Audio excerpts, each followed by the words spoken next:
need those reminders because it's tough. Yeah. And there's times where he's drained, I'm drained, but again, just remembering the purpose. And I know if God took us to it, he's going to get us through it.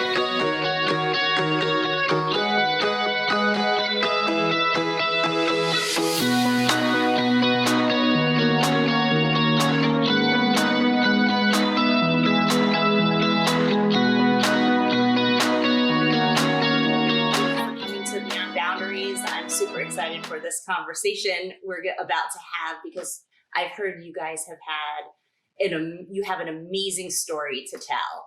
So you guys have been in the Kona area, I believe, your whole lives, right? Mostly? For me, yes. Born and raised in Kona. Born and raised here? Since I was 24, I was in Kona.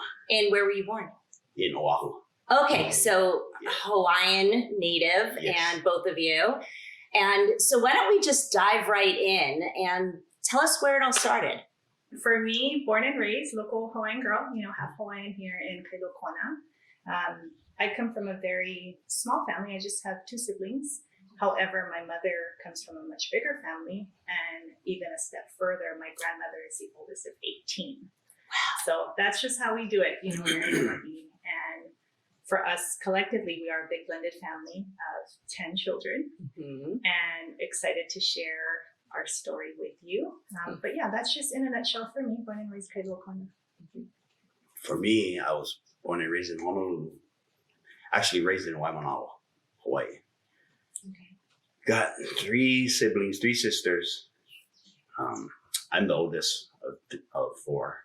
Had a brother, but he passed away when he was 6 months. Okay, sorry about that. Yeah. And then, my dad, when I grew up, he was I love him to death, but he was what you call a basic thug criminal, in and out of jail my whole childhood.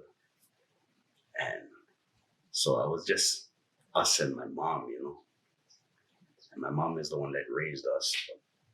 When my dad came out of jail, I think I was like in the 9th grade by that time. He went in when I was in the 3rd grade.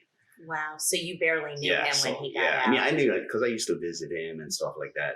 But, he wasn't that mentor, right? Everything went from what I remember about him was criminal, He was a criminal, like shootings every time, he would like do crazy things, And what did you think about that? you know what?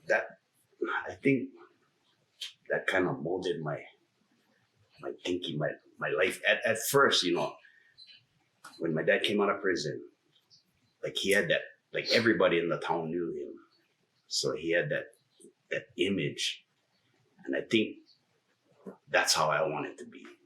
Like everyone knew him as like a bad guy, like a crazy, bad guy, like a gangster. And you looked up to that. Basically, because that's how I saw it, growing up, and everybody was afraid of him. You know what I mean? Nobody would mess with that. Yeah, because he was like that guy would always have guns, and he would like literally just shoot out and stuff. Oh my gosh. Yeah, like that was normal. Oh my gosh. And it was like a normal thing for me, and so I had that mentality when I was younger, like. Oh, that's how I want to be, I want people to know me like that. So I used to try and act that way, you know what I mean? Like, but I knew it was wrong, but it was just that respect thing, You wanted that same feeling. Yeah. It's a vibe. Basically, yeah, get it? I remember, like, my dad, he was like all into the drugs too, the drug scene and stuff. And him and his brother, they was like big time into the drug scene. And I remember, I think I was in the 10th grade, going to the 11th grade. And I used to stay with my dad's brother out, on the west side. And I would just come home like on weekends, visit my dad there and stuff. And I remember one morning we came home, me and my cousin and one of my other friends, and we was going to the beach for the day. And when I came home in the morning, I remember these was driving down the hill to my house, and I remember this car was coming up, and I recognized 3 of the guys in the car. And at the time, they were like the guys going around the neighborhood and like strong arming people, like robbing people. And I remember this coming up my street.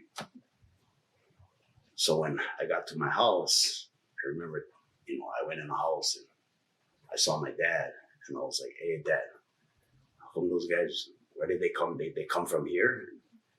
And he was like, "Oh, yeah." And I was like, "And what happened?"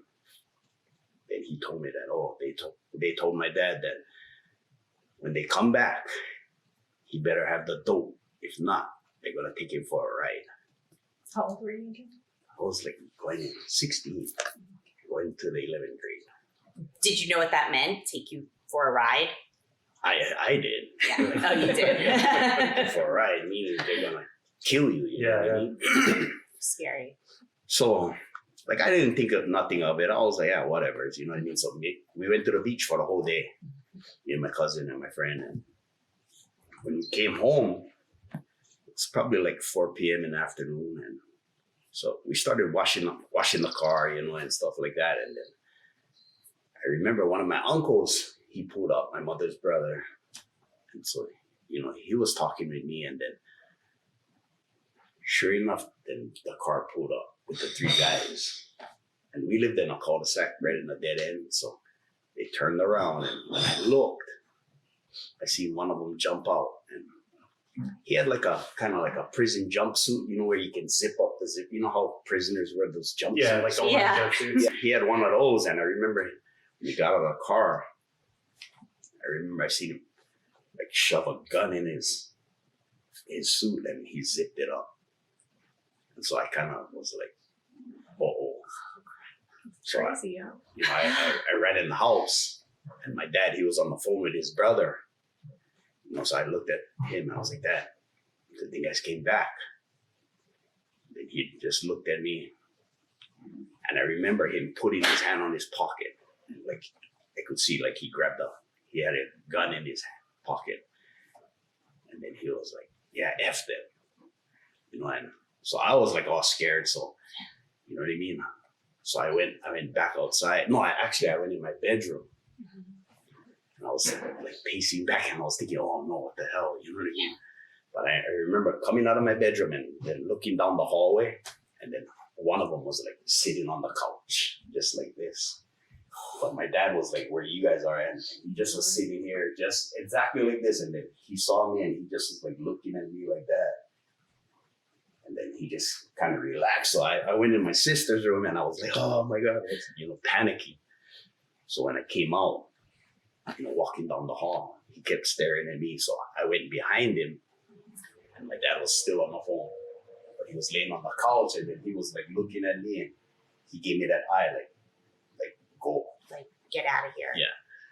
So when I went to the door, one of the other ones came in, the one that zipped up. He came in. So I went outside, and then I see my uncle. He was talking to the other one. The other guy was talking to my uncle, and I heard him telling my uncle's friend, like, "Oh, your glasses." I guess he wanted his glasses, right? He was telling, "Oh, nice your glasses." So he was like, "Oh yeah, I just bought them brand new." And he was like, "Yeah, give me your glasses." And then I was kind of like watching, and the guy was like, no. And then my uncle was trying to distract him, from taking his attention away from his friend. But he pulled a gun out. He's like, "You want to die for your glasses?" And so the guy just gave him, So he turned around and he looked at me. He was like, "Where's your dad?" And I was like, "Oh, he's in the house." He was like, "Bro, don't worry. Nothing's going to happen." He said, "It's going to be all cool." And then, so I was like kind of like scared, you know what I mean? So I remember he went in, and my cousins was like right on the road, and my uncle, he left. He dug out. So I told my cousins, "Go get action right now." And so we started walking across the street, and next thing you know, that's all I heard was this, pa, pa, pa, pa, pa. And we just started running, blitzing across the street because my whole family was on the whole block across the street. So I was like running to my uncle's house, and then I remember like turning around looking. One of the guys was like chasing us. And so it was like screaming, "Ah!" but he ended up turning off.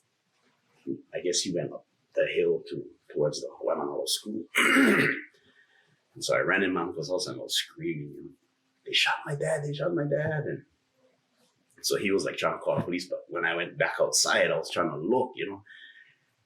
And then that main guy, the one was telling my uncle's friend about the glasses, you know, I seen him like in the cul-de-sac. He was like staggering, but I could see, I know he had a white t-shirt on and like blue jeans, but I could see like the whole front of his shirt was red. And I could tell his face was bleeding, but his whole face, you could just see all red, right? And I see him kind of like staggering. And the next thing you know, I see my dad. Like we had a lot of cars in our driveway, and I seen him like his head popping up and down between the cars. And then I see him start shooting at the guy, you know, just boom, boom, boom, boom. I was like, the guy started trying to run, you know what I mean? He kind of got in front of my dad, and my dad just kept shooting at him, and, you know, as he was going up the street. And then I remember the third guy, he jumped in the car, and then he came around, like he was coming behind my dad, and he stopped. He was like talking to my dad, and my dad was like swearing at him, you know, kept pointing a gun at him. And basically he jumped out and he was trying to talk to my dad, and I was like across the street, shoot him, Dad, shoot him. Oh my God. My dad was like, shut. He was like yelling at me, shut. I was like, shoot him. It was just like crazy, you know, and then ended up, he let the guy go and whatever, but you know, my dad came running. He came running to me and he was like, go back in the house and go pick up all the shells. And I was like, what? He was like, go right now. Oh So my gosh. I ran home, ran into the house, and the whole kitchen was just covered in blood all over it. And you know, I picked up all the shells and whatever, and then basically my dad went on the run. But from that point on, that's when everybody was like, oh, they knew my dad was, you know, they already knew who he was and how he was, but like when he literally did that like elevated his, you know, like he became like a Status. yeah, like everybody was like scared of him. Wow. So that's what drove me, was like, yeah, you know, we got the craziest family in Waimanalo, you know what I mean? And like nobody gonna mess with us, you know. And I had that. That's what I think that's why I am the way I am today, because of that kind of experiences, you know. And that's all my whole childhood was basically. And then that's what also brought us to the Big Island, Okay. because my dad basically went on the run. He was hiding from the police, and you know, it was basically a self-defense thing. You know what I Right. mean? But the thing was my dad was a felon. You know, Right, came he'd out of already prison, been in and how can this guy shoot people, and you know, how is he going to get away with this? And I remember the detective who was on the case.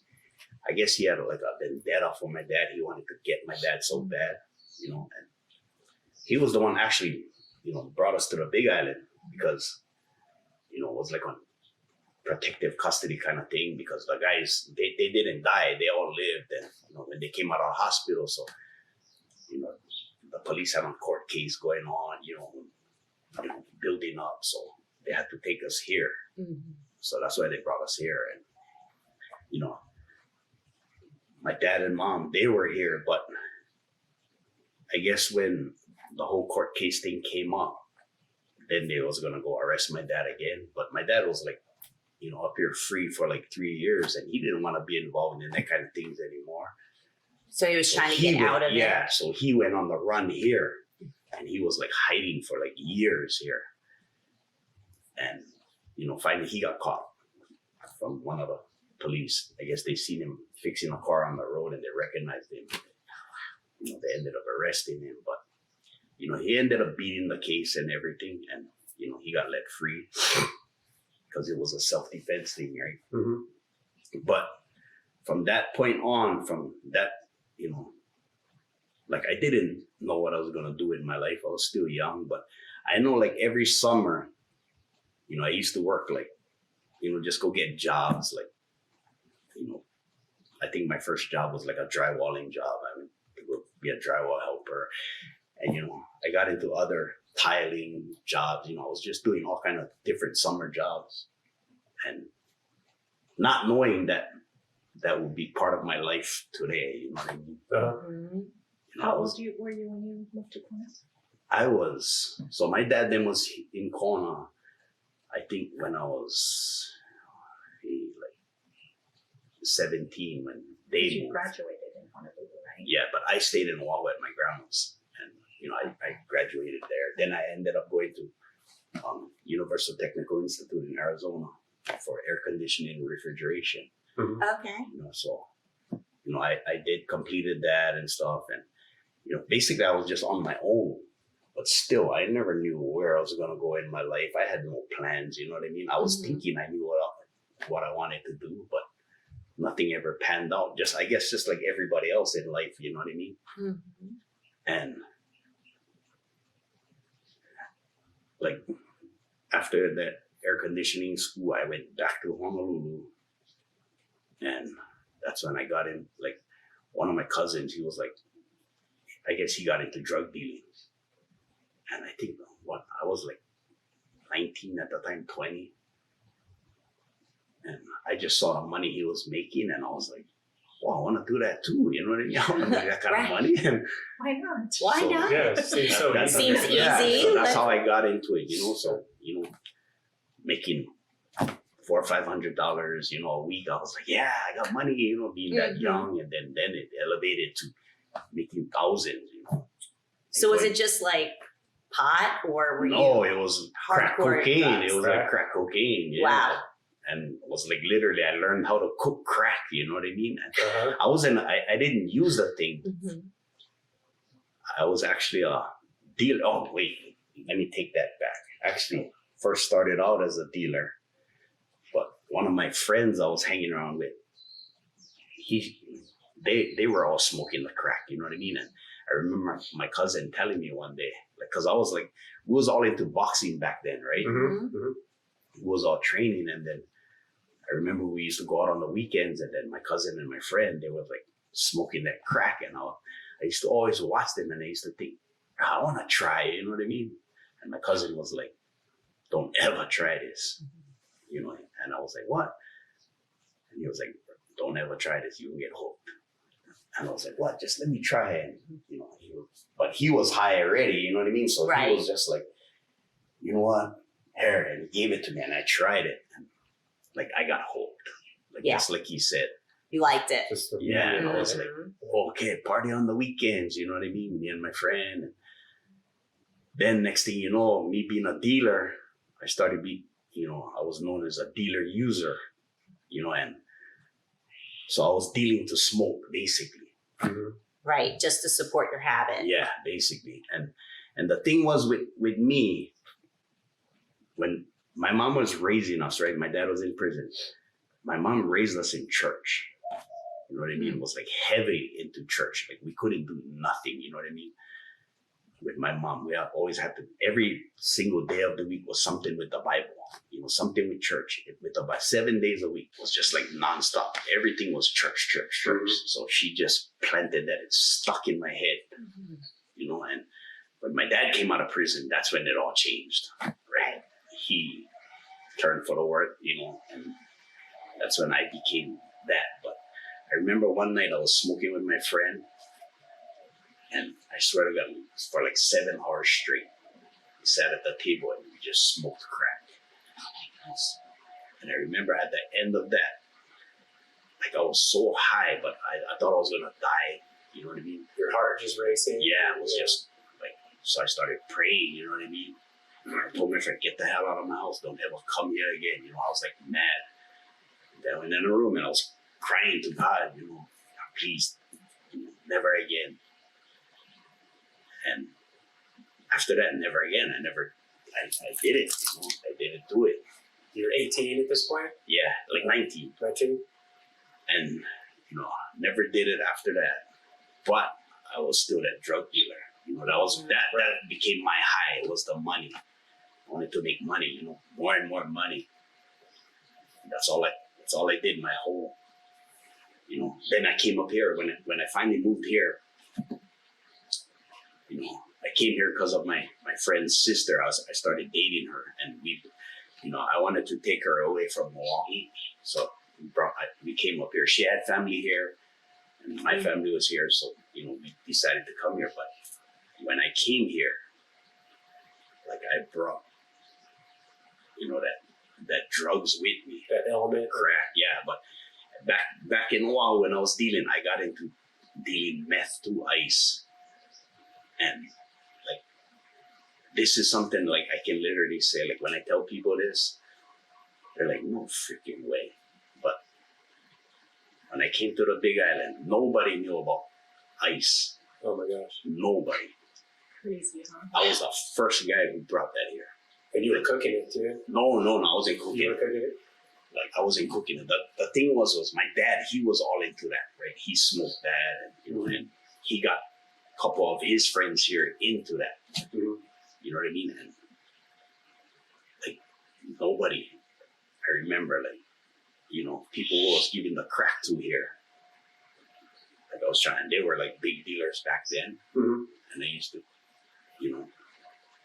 I think my dad got him into the ice, and like he told me that, man, nobody even knows what that is here. And you're like the first guy who brought that here. And I was like, what?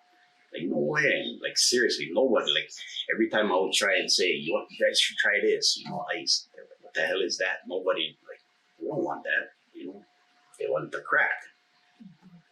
But I guess eventually, the guy I was giving it to, he started giving it to the people here, and then everything changed. Nobody wanted the crack. Everybody wanted the ice here, And like me, I'm not proud of that. When I look back at it, I think, what the hell, like he was the idiot who brought that thing here. You know what I mean? Yeah, especially that you're a dad now, Yeah. knowing, probably supplied to a lot of kids. Crazy. And back then, like, I never cared. All I cared was the money. You know what I mean? Because literally, I was making millions of dollars already. You know what I mean? And I was just doing whatever I wanted. Going wherever I wanted, and buying whatever. And that was my high, right? And not thinking that I'm destroying lives. You know what I mean? I knew in the back of my head, because even though my dad was messed up, he still knew God, and he would always, pray. And he at times he would talk to me about God too. You know what I mean? And he used to tell me too, look how many lives you're destroying.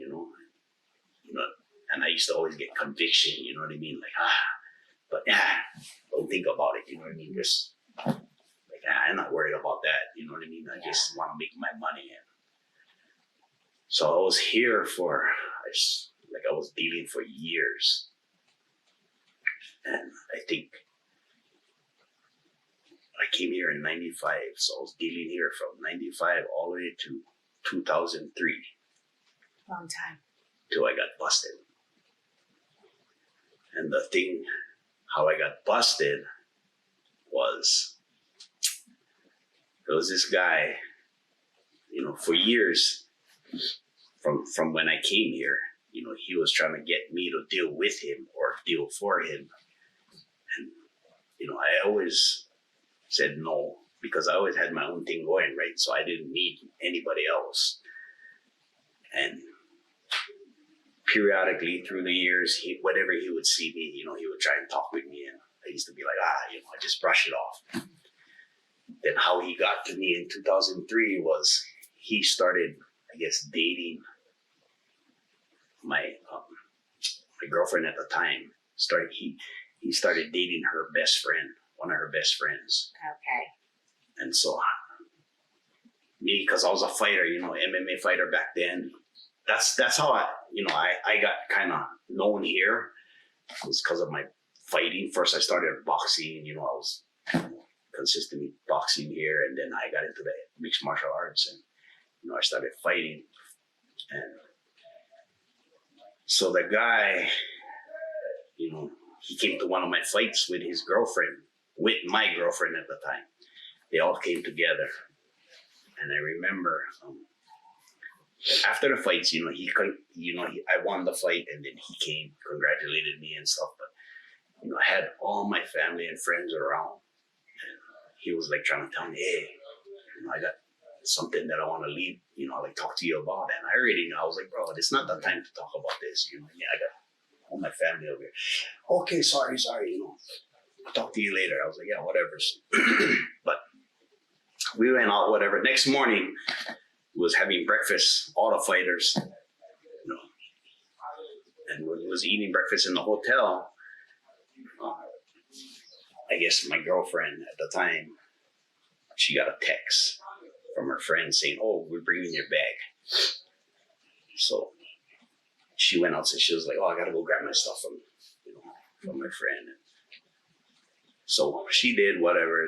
After breakfast, we all left. Me, my coach Sonny, and my girlfriend jumped in the car and was coming back to Kona.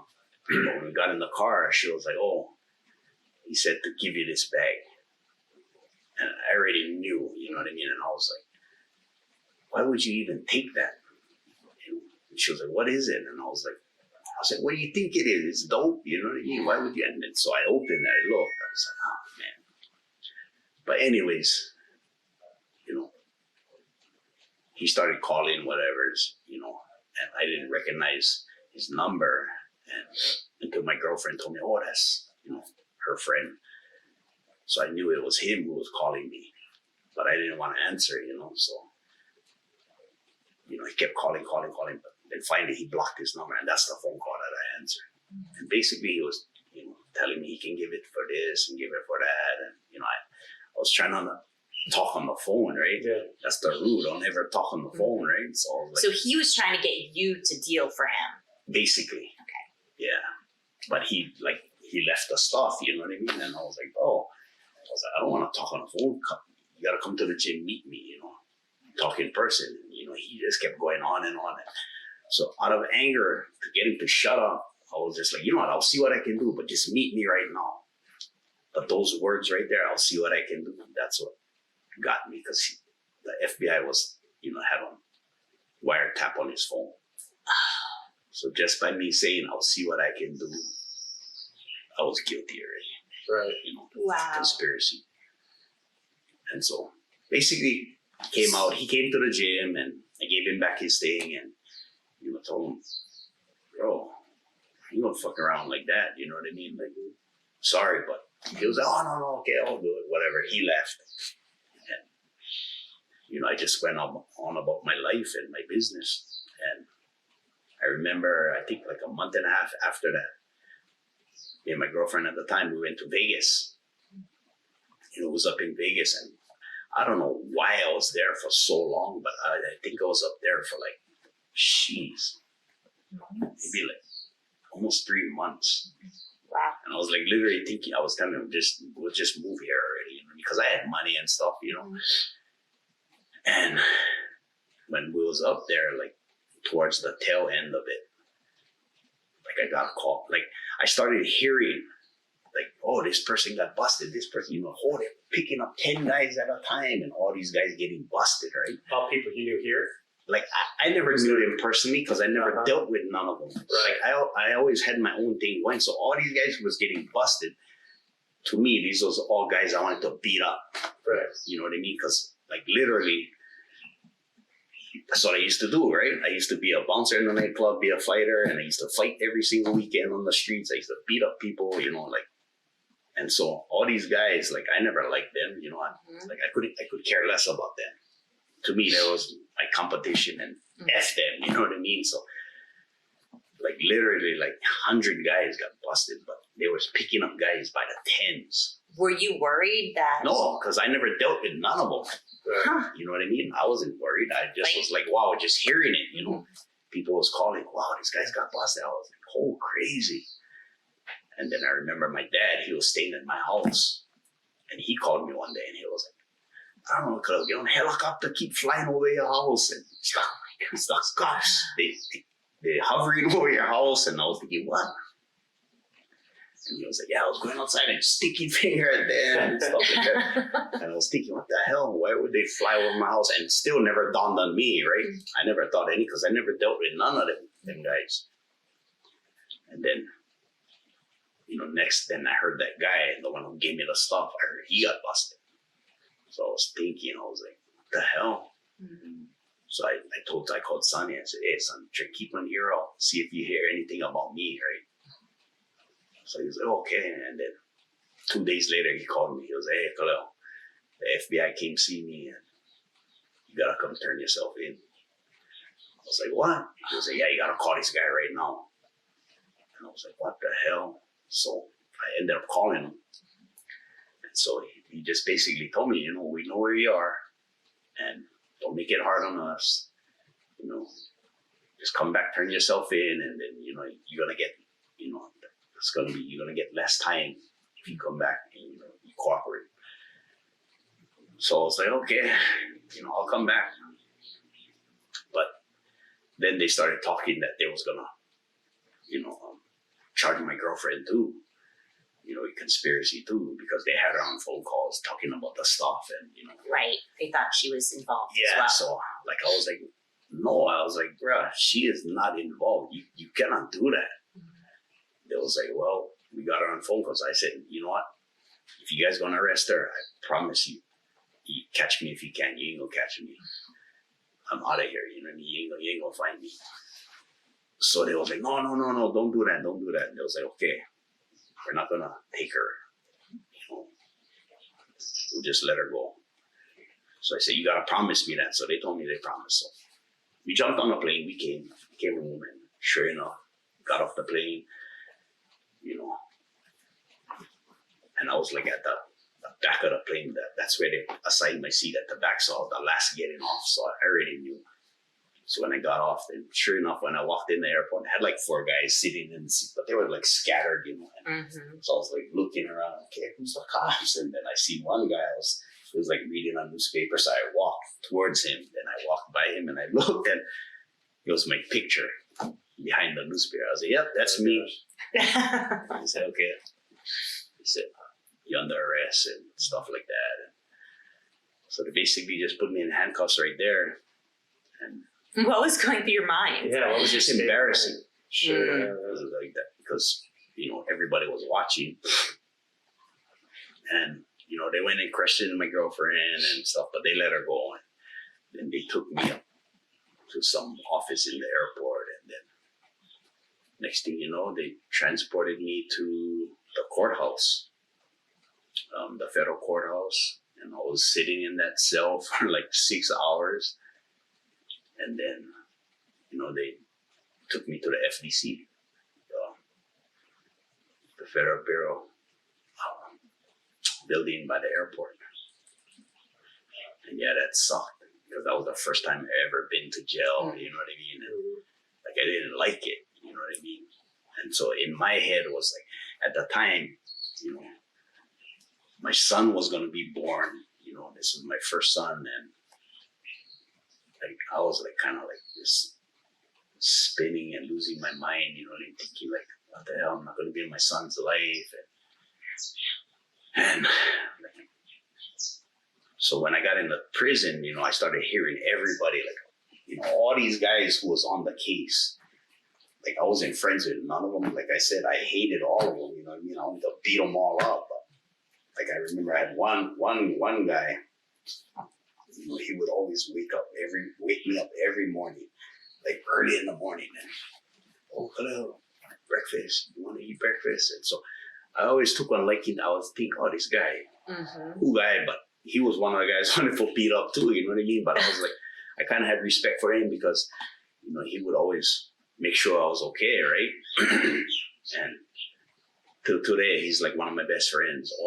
You know what I mean? But what's crazy, hearing all the guys talking in prison, like talking about, oh, I'm gonna cooperate with the feds, cooperate. So that's the only way you can get out, right? You gotta cooperate with the feds, invest in your time, plead out and stuff.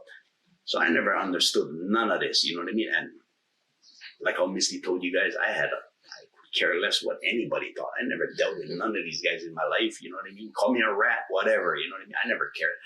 All I wanted to do was get out and see my son be born. You know what I mean? Right. So I remember, like, you telling them, yeah, freak this, I'm gonna cooperate. And they're like, what? You gonna be a rat? You know, like, oh, I thought I was gonna be a rat. But, like, nobody knew the extent of it. You know what I mean? But so I remember going to court. Like, my cousin hired me an attorney. He sent an attorney, and when she came, like, she basically told me that you're not gonna get bail no matter what you do. You know, you're gonna have to stay in here. So I was like, well, I don't want you as an attorney. You know what I mean? And at that time, my girlfriend at that time, she found an attorney, but he was like $25,000, you know, for her. So I was like, okay, I'll take that attorney. But when he came to visit me, he asked me. No, I asked him. All I want to know is, am I going to get bail? He said, only way you're going to get bail, you got to agree to cooperate with the feds. So I was like, okay, whatever, I'll do it. You know, just so I could see my son, you know what I mean, be born. Right. So he was like, okay. So when we went to court, you know, got in court, and my attorney told me, he said, hey, you know what, this is a different judge. I don't think we're going to get the bail. We got to wait for the new judge, the original judge. So, you know, he tried, but the prosecutor denied it. So I got denied bail. So I ended up having to stay in that FDC for 8 days before my next court hearing. So when the next court hearing came up, you know, he told the prosecutor that, you know, I agreed to cooperate. So they gave me bail. So I came up. So I didn't get to see my son be born, but I got to see him because after he was born, because I was on house arrest in Oahu. You know, the mom brought him to see me. So I got to see him, you know, and I was happy about that. I got to spend the first, 2.5 years of his life, you know, with him. That's great. And This was a prior relationship. yeah. Oh, so this wasn't the current girlfriend. This was no, like I previous was girlfriend. just, Okay. at that time I was like so bad, you know what I mean? You know, just like, it was crazy. But, so, you know, all the time when I was here in Kona, I mean, in Oahu, I was there for 7 months working, you know, I got a job working there, and then, you know, no FBI agent contacted me, so I didn't talk to anybody. So I was wondering, like, what the hell? I thought I got to cooperate. You know what I mean? Right. And you were on house arrest. Yes. And you got a job, Yeah. and you're just moving along life. Yeah, like, doing life normally, right? So the thing was, like, I always wanted to come back to Big Island because my son was here. So finally, they approved it. You know, I could move back. So I came back here. And when I got back here, that's when the feds contacted me. Said, you got to come to the federal building where the bowling alley is. They used to have the FBI building upstairs in one of the offices. So weird. Oh, wow. The bowling alley. Kona. Oh, Kona. Yeah. So, yeah, That's it was interesting. like right when I got Yeah. back. So basically, when I came back, when I met with them, you know, they basically asked my whole history of how I got into drug dealing, who I was dealing with, you know, and all of this. And like literally, you know, how I got into it, you know what I mean? I blamed my uncle, my dad's brother. You know, he passed away already. He was dead, and he was like a big time drug dealer back then, you know. Like he was part of a crazy mafia case, you know, he was part of that whole thing. So I put everything on him, you know, he was the guy giving me everything. And after he died, you know, because they told me, we didn't hear your name for like 3 years after you broke up with that girl. We didn't hear your name. Like, we can't understand how you're on this case, you know. And I was like, yeah, I wasn't even involved with none of them, you know what I mean? I was like, that's pure dog shit how you guys got this, you know what I mean? And so that's all they wanted to know was my history and if I could start turning in people. So I told them, like, that's impossible. Everybody knows I got busted. And like you guys said, you never hear my name for 3 years. So obviously I'm not dealing for 3 years, which I was. I just lied, but I said, so how am I gonna be? Everybody knowing I'm busted. How is it that I'm gonna go out there and go start soliciting guys to buy dope from me? I said, Right. it's not gonna work. No. There's no way. Like everybody gonna know I'm a rat, and Yeah. So I was like, okay, if we come up with anything else, we'll let you know. You know what I mean? So they let me go that day. So whatever. So I think fast forward 6-7 months later, I know the FBI, he came. I was training at the boxing gym, and so he pulled up. And it was so ironic because all people had like softball games going out there, and they all knew that was the FBI, and they was like, "A Fed!" Like I could hear people yelling, "Feds, Feds!" And I was thinking, "Oh my God, why would you come here?" You know what I mean? And then Shane comes right to me, and everybody was like, "Rat, rat!" Like he's a rat, and I was like, "Oh my God!" But he was like, "You know what, Khalil? I'm looking for this guy. I know he used to box here with you. I need to talk to the guy." So I was like, "Oh man, I never seen that guy in years." So he was like, "Well, if you see him, let me know." And like, I don't know if it was from God or what, but 15 minutes later, he comes walking in. And I was like, what the hell? I never seen this guy in years. And 15 minutes later, he walks in. So I started, bro, the FBI was just here for you. He was like, what? What do you mean? And I was like, bro, I need to talk to you. You need to call him. Like, he was like, no. He was like all high and panicking, right? He's like, Khalil, you call him for me, please. I'm scared. And I called him. I called the guy. I said, hey, Neil. I said, he's the guy you're looking for. He's right here. He was like, what do you mean? He's there? And I said, yeah, he just walked in. He was like, I'm turning around. So anyways, he came back, picked him up. They went, I don't know what they did. They were gone for like a couple hours. They went for a drive. Yeah, they went for a drive. I was training. After I was getting done with my training, then they pulled back up. So he got out and, oh, thanks, Khalil. He left and then whatever. Then so the FBI was like, I was like, so what? Was the guy any help? And he was like, well, from his statement, I got a murder conviction. Oh my So I was like, oh, I was like, what? Hey, that's help, right? That's help. So we good? Yeah, I was like, that's great. Then What year is this? This was 2005. Yeah. I was like, that's help. And then he was like, oh, I'll let your attorney know. I'll be in contact. Frick you, I'm calling my attorney now. Yeah. And then so I called him and I told the attorney my story. Mhm. So he was like, okay, perfect. I'll talk to him. I'll wait for his call. So, fast forward to court. Now, I had to go to court for my sentencing. So my attorney, I know he told me, with that help, you're looking at 18 months. So I was like, oh, perfect. I can handle that. 18 months. I was like, okay, you know what I mean? Serve 8-9 months and you'll be out, on the drug program. So I was like, okay, I can do that. So I remember going to court and I remember the prosecutor telling the judge, we want this much months, we want 10 years, So I look at I'm like, what the hell? I tell my attorney, he was like, Your Honor, I said, my client has cooperated. He helped the FBI solve a murder and stuff like that. So, he shouldn't get this time.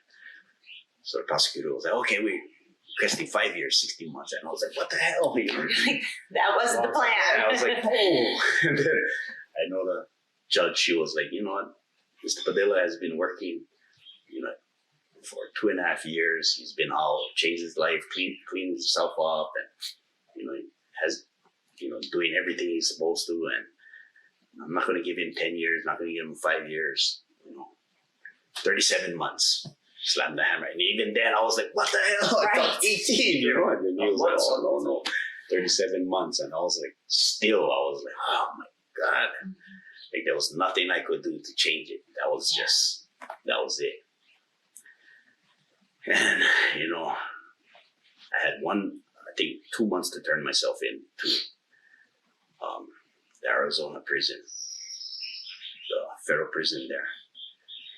And all I was thinking in my head, I was like, frick that, I'm not going to pay for that. You know what I mean?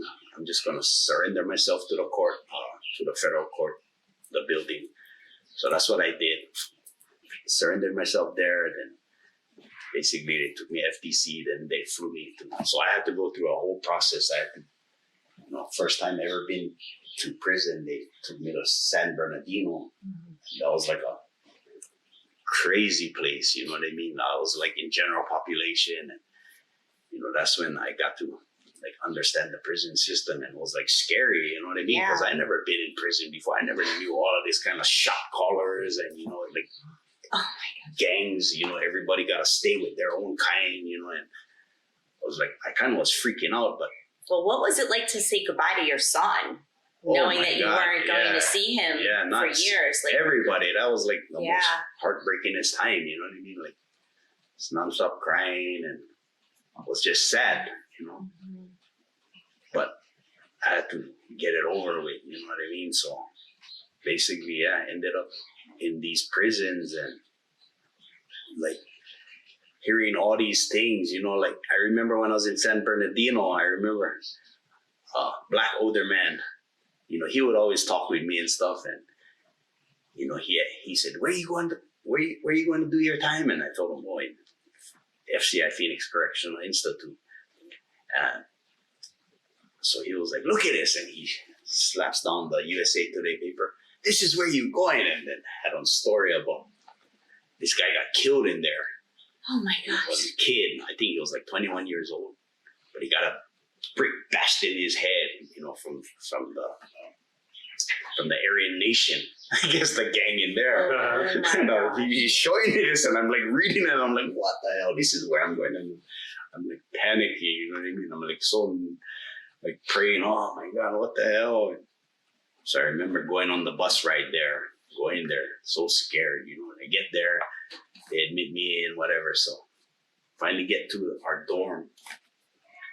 And who do you ride with? I'm like, Hawaiians.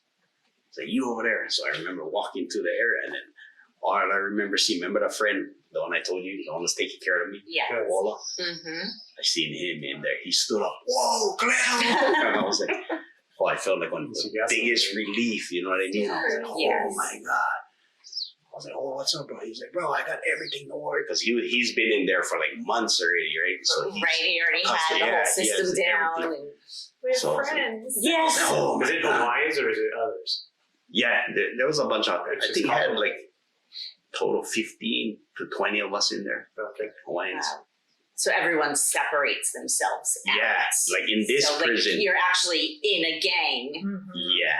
Right? So that prison system was like, I was in a medium high to maximum security. So that was like crazy. Like the way the politics in prison is like, it's like you can't believe how it is, like it drives you mental. What is like a normal day like in prison? Like you just basically do, you gotta, first of all, you gotta go to work. Like you gotta get a job in there, and that's the main thing. You gotta go to work. Do they assign you they a assign job? You, they assign you a job. You gotta go to work. That's the main thing, and then you just live your life. You gotta stick to your own people.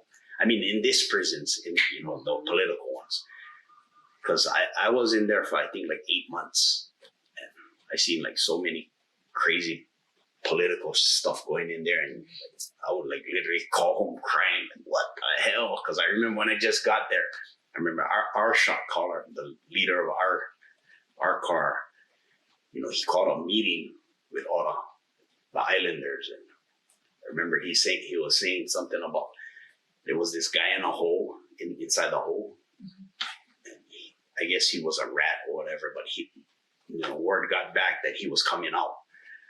So our shot caller said when he comes out, he just picks guys. He was like, you, and you, crack his skull. So I was like, kind of like, what the heck? And I seen this guy because I used to see, when the guys come out of the hole, they would have their own special time. But this guy was like 7 feet. He was like a big ass Samoan guy, you know what I mean? And like all I used to tell me, oh, that's the guy they're talking about, and be like, what the hell? And I remember our shot caller saying, you, and you, crack his skull. Okay, but why?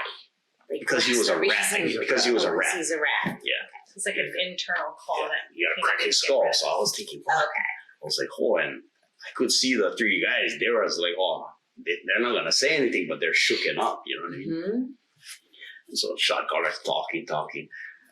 So it was like, and if these guys don't crack his skull, he goes, you, and me. He points at me. You crack their skull and his skull. And I was like, what the fuck? I was like, I just got here. You know what I mean? Initiation time. But at the time before I went there, because I was still training and fighting, and BJ Penn, he had his Rumble on the Rock thing going on at the time, and I remember I was supposed to fight right before I went to prison, but ended up I had to go turn myself in, so I couldn't fight. So I was in tip-top shape at that time, right? Because I was supposed to fight. But so when I went to that prison, you crack it their skulls, and I was thinking, what the? And I was like literally in like tears in my heart. I was like crying inside. What the hell? And so it bothered me. So, after the meeting, I told the shot caller, hey, can I talk to you? Walk around the track, right? Can I speak with you? He was like, yeah, let's go. So me, him, and my friend Ola, we walked around. And, I just basically asked him, so how does this work? You know what I mean? So he basically said the same thing. And so I said, so let me get this straight. If they don't do it, then I gotta crack their skulls and the guy's skull, yeah. And what if I don't do it? And somebody will crack your skull. So I was like, And what's the extent of that? Just a beat down? Never ending, right? Just yeah. grass or like what? That's what I'm saying. Like What the does way that that mean? prison system. Draw a picture to me on how It's this like works. it's like so crazy to how politics in there is, right? And And you can't get out of it, right? yeah, you can't get out of it. Drawn no matter into what. it immediately. Then another hit is just going to be on you. Yeah. Yeah. And then if that falls So through, you then have another to. hit's going to be Yeah, on you. so I was like, but I got mad when he told me that. So I was like, you know what? I'm just gonna let you know right now. I came here alone, and I'm gonna leave alone. And you know what? I ain't cracking nobody's skull. And he was like, oh yeah. And I was like, I can guarantee you that. I ain't doing none of that. He was like, okay, we'll see about it. And then he left. He just walked away. And my friend was like, bro, you're crazy, bro. What are you thinking? I was like, fuck that. You know what I mean? I was like, I scrap any of these guys in there. I don't care. You know what I mean? Like I was a fighter. You know what I mean? Yeah. Like, and the good thing about that whole situation was, I called home. I was crying. I didn't say anything on the phone, but I was talking to my dad, and but it came out to where, I guess, the next day we heard that our shot caller and his guy, they got rolled up. They got taken out of the prison. I guess one of those first three guys that he picked, I guess they told. Somebody They went to go tell the Oh. cops, yeah. And so they rolled those guys out of the prison. So now we had no shot caller, it was just us left. So we all called a meeting, Hawaiians, Islanders would come together. And we just basically all agreed, we don't need this bullshit shot caller thing, you know what I mean? We just mind our own business. We stick with each other, you know what I mean? And we ain't getting into these damn politics, you know what I mean? We just mind our own business. Do your time and get out as Yeah. quickly as you We can. don't get involved with this bullshit, you know what I mean? And so that's how it was. And then ended up, I got transferred. I got transferred to a lesser security prison, I went from the medium high, I went to a low. So you got upgraded. Well, that's Yeah, good. yeah, it was because never had that politics Right. when I got there. You know what I mean? Mhm. It wasn't that bad, like how that was, And, Must have been a huge relief. oh yeah, it was. And then I had actually in that Taft prison, California. I ended up going to Taft, California. I had actually people from my hometown in there, so I had friends there already, and so it was a good thing. I spent 2 years there, and then I got transferred to the camp, even lesser security. Mm-hmm. So it was like next door, but it was a camp, no fences. You know what I mean? You're free to walk around and stuff. That's where I spent the rest of my time. Then I came home, and the thing was when I was in that prison, that camp, like all the people in there was like tax evasion guys. So it was like all millionaire, billionaire guys. Like guys who was doing tax evasion. And so I remember I had a couple of roommates like white one of them- collar crime guys. Yeah, white collar crime guys. So they was like all millionaires, and I used to ask them questions like, how the hell you guys do this, Like how you become a millionaire? And they used to share their knowledge, you know what I mean? Mm-hmm. First of all, you got to start your corporation, they used to explain to me, and I used to gain knowledge from it, right? Okay, this is what I'm gonna do. You know, and I remember one of them told me, to become wealthy, you cannot. When you create something, he told me you gotta diversify. Don't just stick to that one thing. You start your corporation, you branch out into different things. You know what I mean? You diversify your businesses. You don't just stick to one thing because you're not gonna make it. You don't become no millionaire doing that, right? Right. And so I was like, okay, that always stuck with me. Mm-hmm. And I took notes, and they used to give me all kind of notes, and I always kept that. And then when I got out, like I never knew what I was gonna do with my life. You know what I mean? I was like, inside in my head, I was like, okay, I'm gonna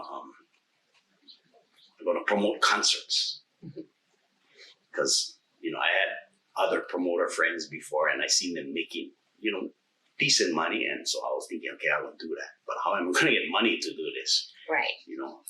So when I got out, like that was on my head. Okay, I want to start my corporation, and I did. So I called it One Slap Entertainment Incorporated. I started the whole corporation.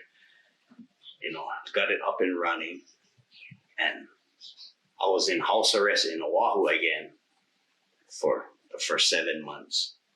And when I got back to the Big Island, okay, what am I gonna do? Okay, we're gonna start promoting concerts. How am I gonna get money?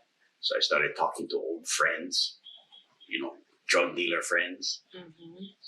You guys wanna invest. So they started investing. So we started doing big concerts, and the thing was the one thing I said I was never gonna do, I did it again. I got back into drug dealing. Why? Just for the money, or? Yeah, it was basically because money, you know what I mean? Everything was so hard, like getting a job. I got a job, but still I wasn't making money to survive, you know what I mean? And like I got back into the drug dealing again.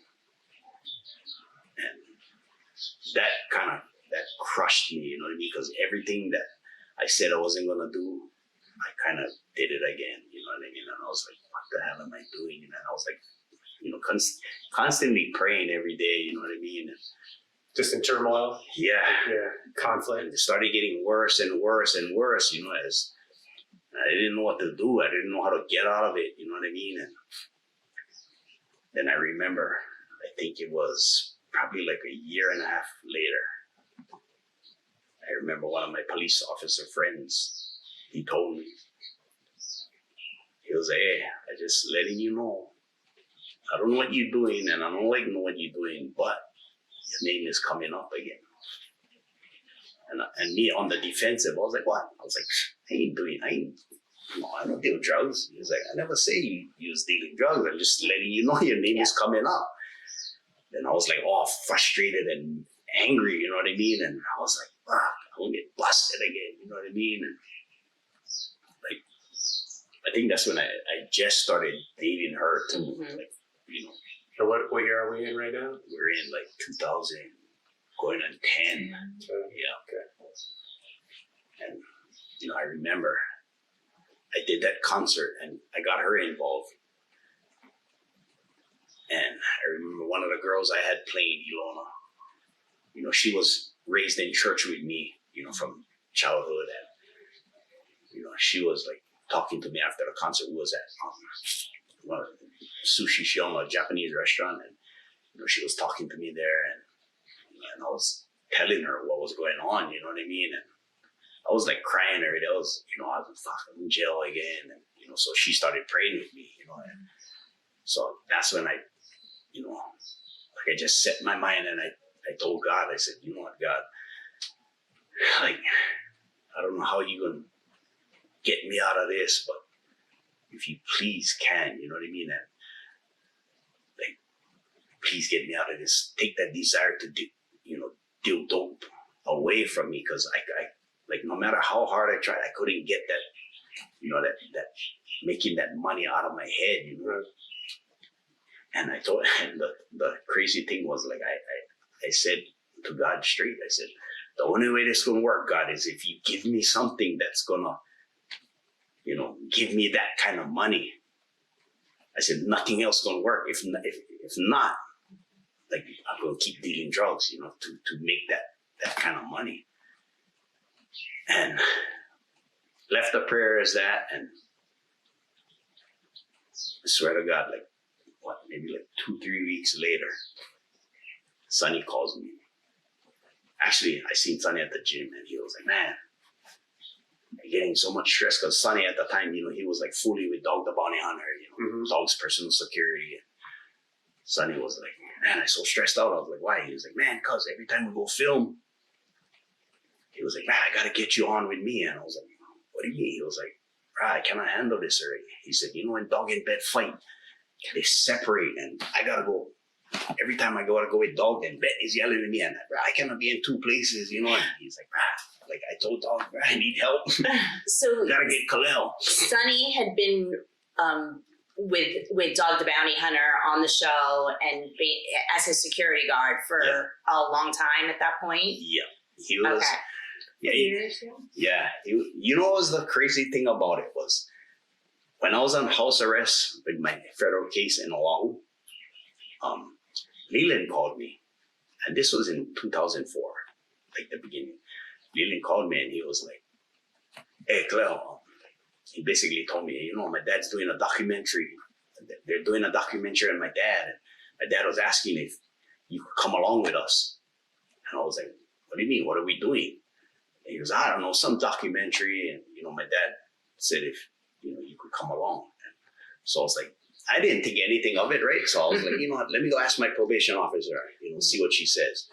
So I told my PO, and she was like, what is it for? And I said, you know, Dog the Bounty Hunter, because that's when he just did that Andrew Luster thing. He caught Andrew Luster, right? Mm-hmm. That's what kind of blew him up, right? He still didn't have a show yet. But so I told her, I don't know, they're doing some documentary, and they was asking if I could come along with them. And she was like, you want to do it? And I was like, I don't know. I don't care, you know what I mean? And she was like, you know what? Maybe I don't think you should do it, you know, because we're not sure what's going on with it. And so I was like, I never cared, you know. I was like, yeah, whatever. So I told Leland, I was like, my PO said, no, I'm not thinking. He was like, you sure, bro? And I was like, yeah, whatever. And then next thing you know, the TV show came out, right? I see it, and I called Leland. I was like, bro, what the hell? You didn't tell me it was like that. He's like, what do you mean? I told you. I said, bro, you didn't say it was like a continuing thing. He said it was like a documentary, a one-time thing, right? He was like, no, man. I was like, bro, tell your dad, what's up? He was like, bro, you too late already. You got my cousin Justin in it. You know what I mean? I was like, So fast forward to Sonny having those problems, right? So Sonny, I guess he told Dog, bro, I need help. Mm-hmm. And then he was like, who do you got? Khalil. You got Sonny? And Sonny was like, bro, bring Khalil. So Dog was like, oh yeah, okay, yeah, bring Khalil. And already Dog was famous already, you know what I mean? Because all those years went by. And so I remember, you know, was this the answer to my prayer? You know what I mean? Because Sonny called me and he was like, Khalil, we're going to Las Vegas on this date. Dog said for you to come. And I was like, what? So I was like, okay. But I had to tell my probation officer, and I knew she wasn't going to let me fly, right? So I didn't tell her. I was like, the hell with it. And I just went. I think I went up there like 2 days before they got there. Sonny and them got there. Mm-hmm. So at that time, I literally had nothing. I was like, I know I rented a car. I didn't even have a hotel room. I was like sleeping in my car waiting for them to come. And I remember when they came, Sonny called me. And he was like, hey, Khalil, we're up here. He said, where you guys at, son? We're at the Bellagio.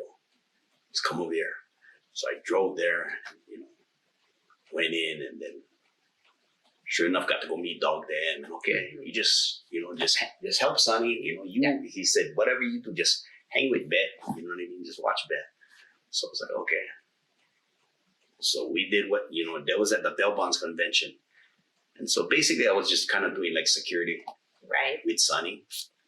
And I remember what sealed the deal was one night, I guess Leland's sister, baby Lisa, I guess she got into some, I don't know, but she went out drinking or something. And, you know, when she came back, I think it was like 4 a.m, but she called Leland. Oh, can I come stay at your room? Because Bet's going to freak out or whatever. And so Leland was like, yeah, okay, I'll come down and get you. Call me when, you know, you got your cab back here and I'll come meet you in the lobby. So anyways, she called, so Leland told me, hey, you want to go downstairs, go get my sister? So we went. I went with him. And when we got there, she came out with 2 people was with her, like a husband and a wife. And so Leland basically told me, hey guys, thanks for bringing my sister or whatever, you know what I mean? You guys can go. Thank you. Good night. So, we took Lisa to the room.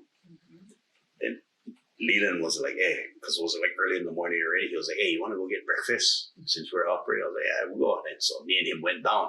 When we went down, the guys were waiting downstairs, the husband and the wife. So he went up to him. He was like, hey, what you guys still doing here? Then the wife was like, oh, Lisa's coming down to get us. And then Leland was like, oh, hell no, she ain't. That's my room. You guys are not going upstairs. So Leland was like, get the F out of here. You know what I mean? So the husband was like, hey, talk to my wife that way. You know what I mean? And Leland was like going back and forth. And in my head, I'm thinking, okay, what am I going to do? It's my I'm chance. like, no. I was thinking, bro, I'm not supposed to even be here. Oh, Right, you Can't can't. get in no trouble, you know what I mean? Uh-huh. I can hit the guy. I'm like thinking, what am I gonna do? Because the guy was like getting aggressive already, you know what I mean? And I was like, oh, please, what am I gonna do? And I see him like push Leland, he shoved Leland back, and like I kind of just like I was gonna whack him, but I was like, I can't do that. I'm getting in big trouble. So I kind of just put him in the headlock. Then I remember like he was like trying to like push me, like run with me, but I remember like I just had him in the headlock, and then I could see all the casino chairs. So I just jumped in the air, and with his momentum, like his head cracked right into the seat and knocked himself out. Oh my gosh. So when he was out, then next thing is security. Then I was like, hey, go rewind the videos. It wasn't me. Go check what happened. You're like, I'm not even here. I'm not even here. I'm innocent. Sit right there. Sit right there. Me and you didn't have to sit there. Then the guy was like, oh, ambulance came and everything. And then I guess they went to go review the videos. So Leland told him the story of what happened. I had to tell my side. So they reviewed the videos and then came back. They let us go. They said, okay, he was in the right, you know. And then the guy, they just took him away, to the hospital. But the next morning, when we not got up, but we had to go to the convention with Doug and Bet. And I remember we all were coming down in the elevator. And Bet was like on her phone and she was like, why the hell am I getting all these messages? She just was going, and the dog was like looking at me. And then he was like, you got anything to say that happened last night? Then I was like, no. He was like, you sure? And I was like thinking, and I was like, fuck, I kind of lied to the boss, you know what I mean? So Leland was like looking at me like, shut the hell up, you know what I mean? Don't say anything. But got out of the elevator.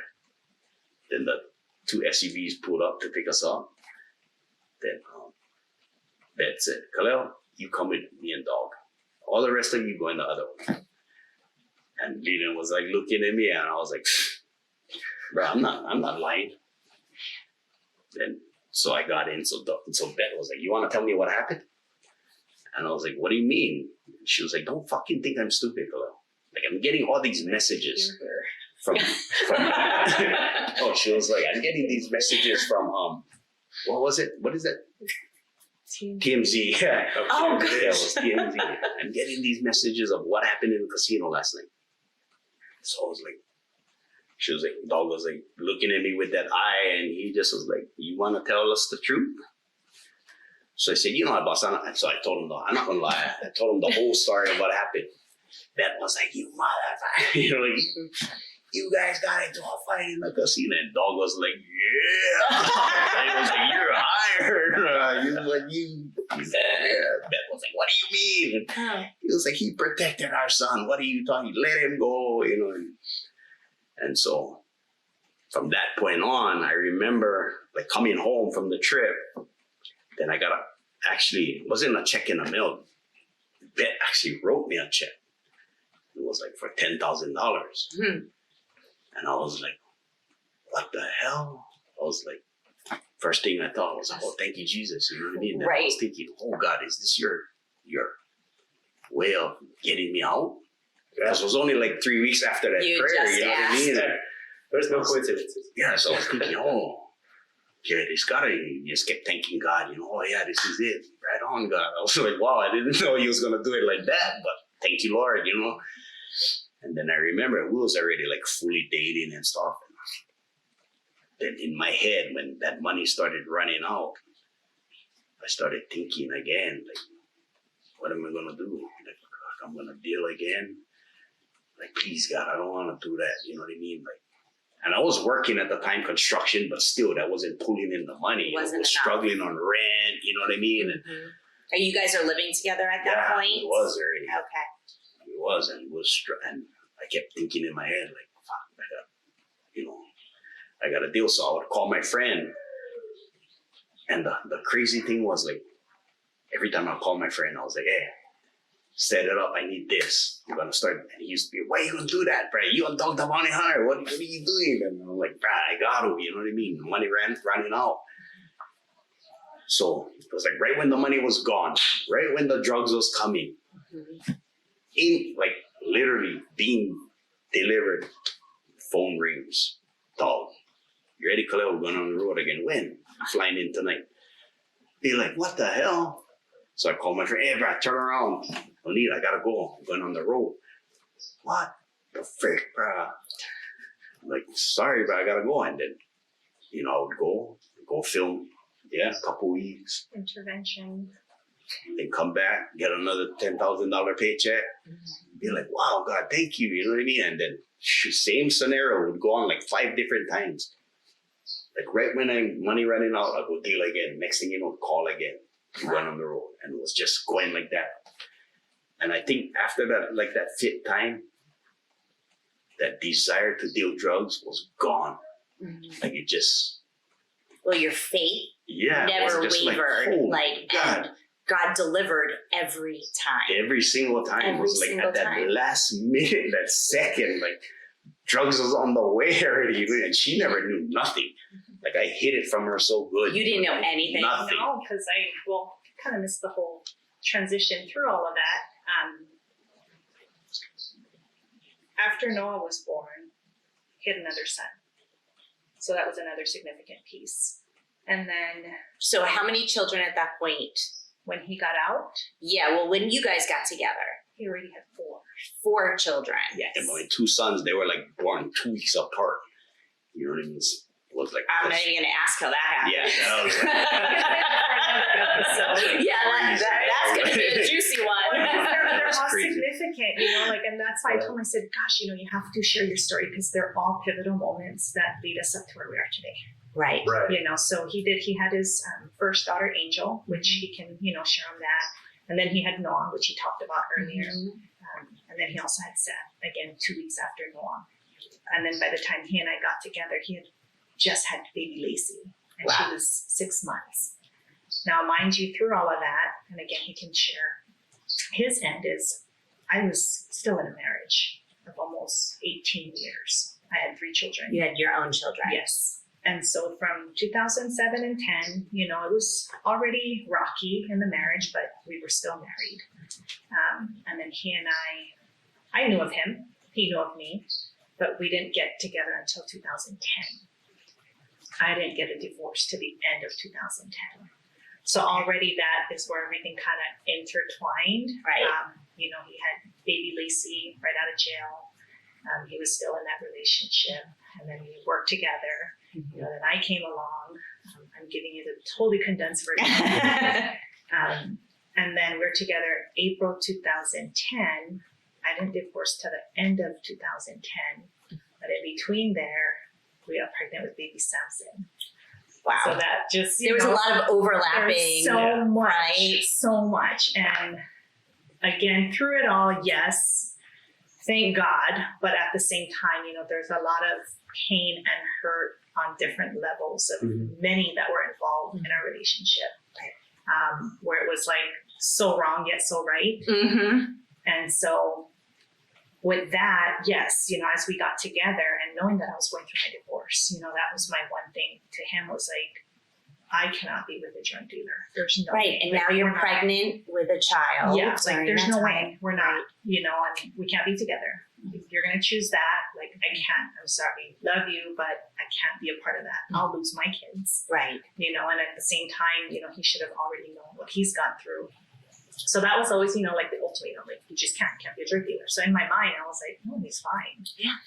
And at that time, like I said, I was still married, and my husband at that time would keep saying, he's a drug dealer. Like, what the what are F you are you doing? doing? You know, you would never do that, you know, in your life. And I'm like, he's not dealing drugs. Like, there's no way, you know, because I'm with him all the time. I see everything. I don't see stuff around, but I guess as a professional, you do it so well.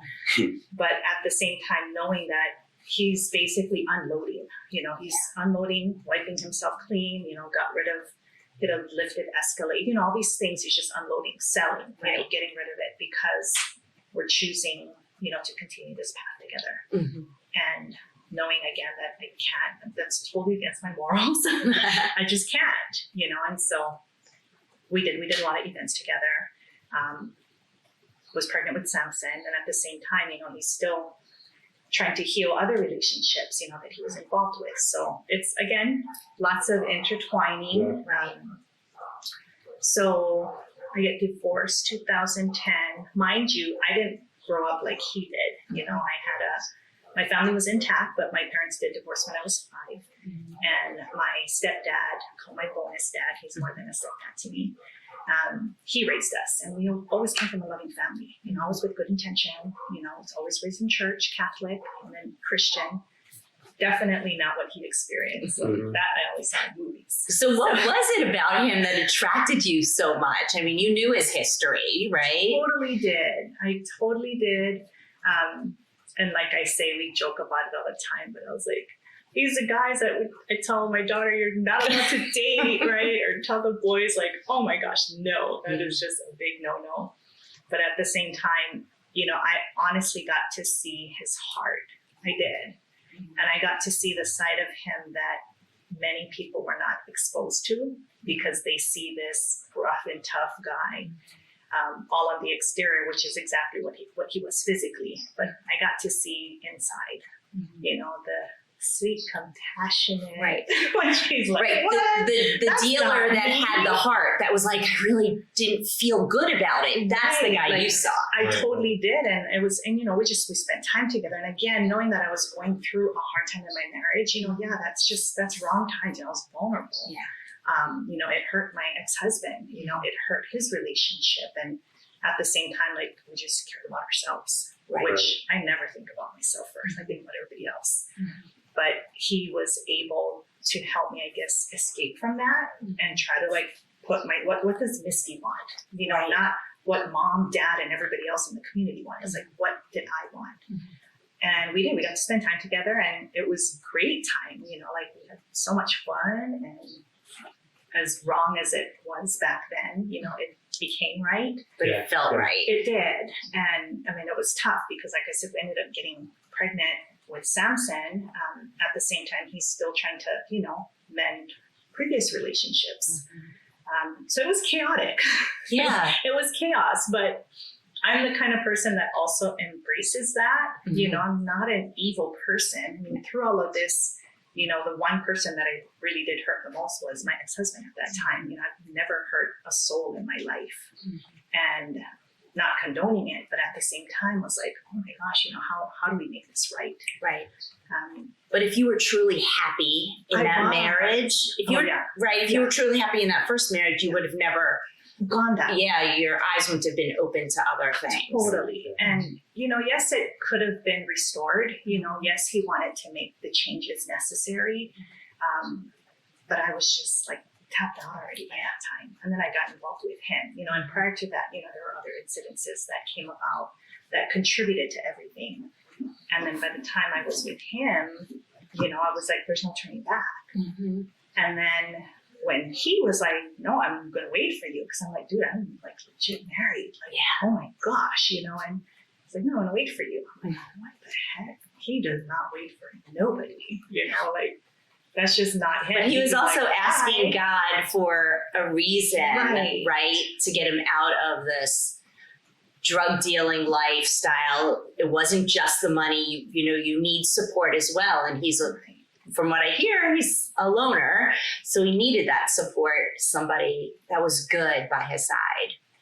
Yeah. So I see it. And that's, you know, and that, you know, and that progresses to where, you know, we are today. And again, like I said, yeah, we're just, you know, embrace how wrong it was, but yet knowing that, you know, this only came about through God. Right. You know, and I just loved spending time with him. And of course, his friends would always joke with me and tell me, like, don't look into his eyes. Because I'm like, oh my gosh, like, it's too late. You know? It's too late. I totally looked in his eyes and I got to see him for what he really is, you know, because community wise, everyone just saw him as a badass. Yeah. You know, it's just, oh, it's Kyle Padilla. You know, Right. don't mess with him. He doesn't give a shit. Right. No, like, oh my gosh, no. And so I got to see through his eyes, you know, how compassionate and amazing he is, and then how much more amazing we could be together, you know, a nice, strong force together. My daughter had a really hard time in the beginning. Of course, she's the girl. Yeah, of You know, course. the boys were like all about it. Yeah.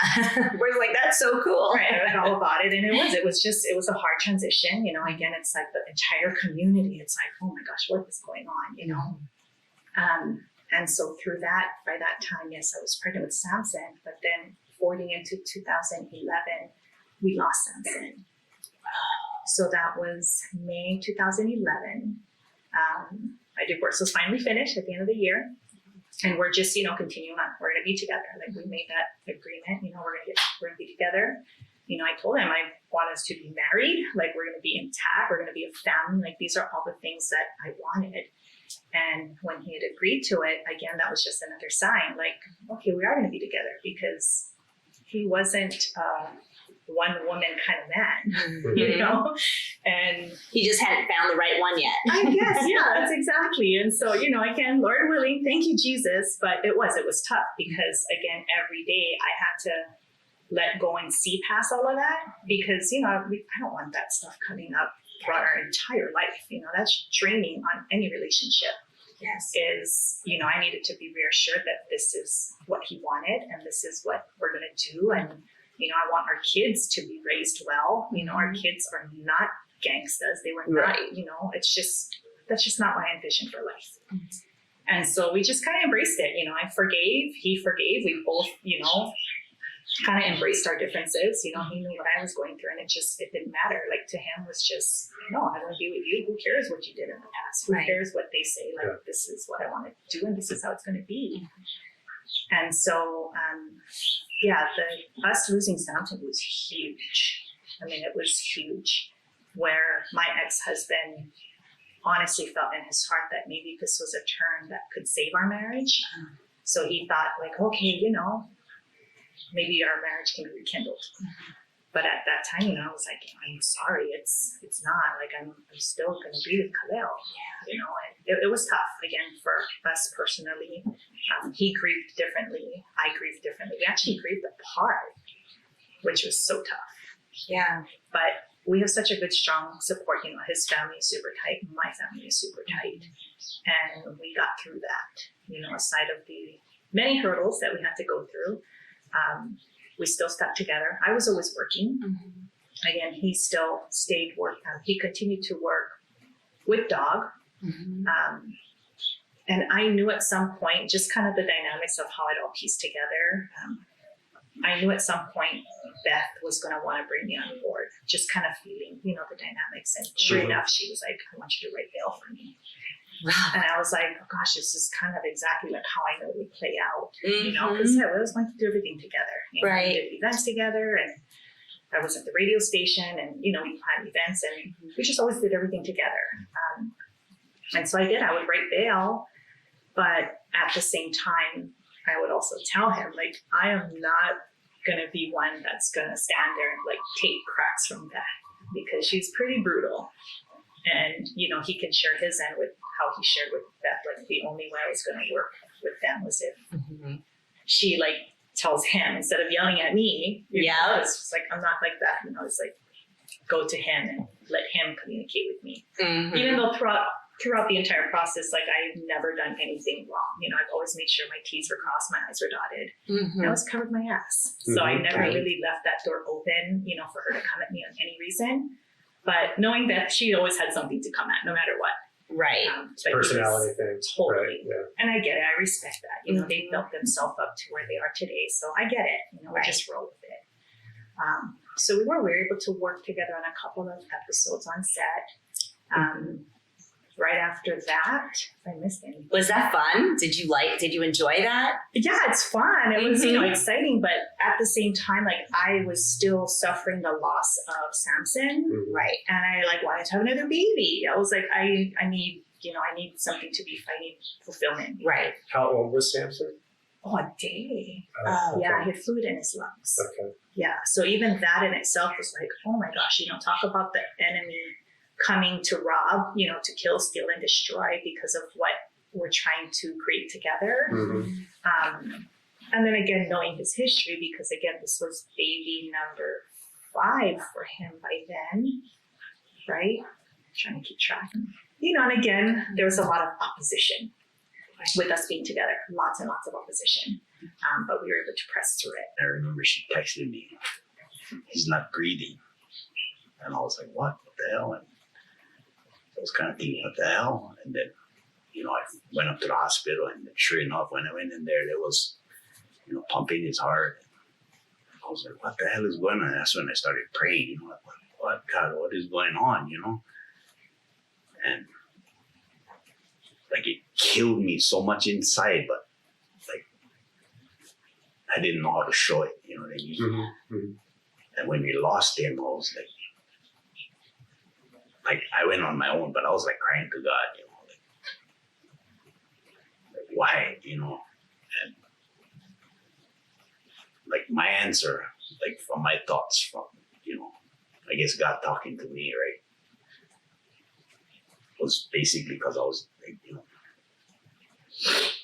if he let him stay here, I would have treated him that way, you know what I mean? Like, You were kept on that path. yeah, he wouldn't have been like, I would have been like, you ain't my child, you know what I mean? Like, so to me, that's why God took him away, and the so crazy thing was he gave us Canaan, right?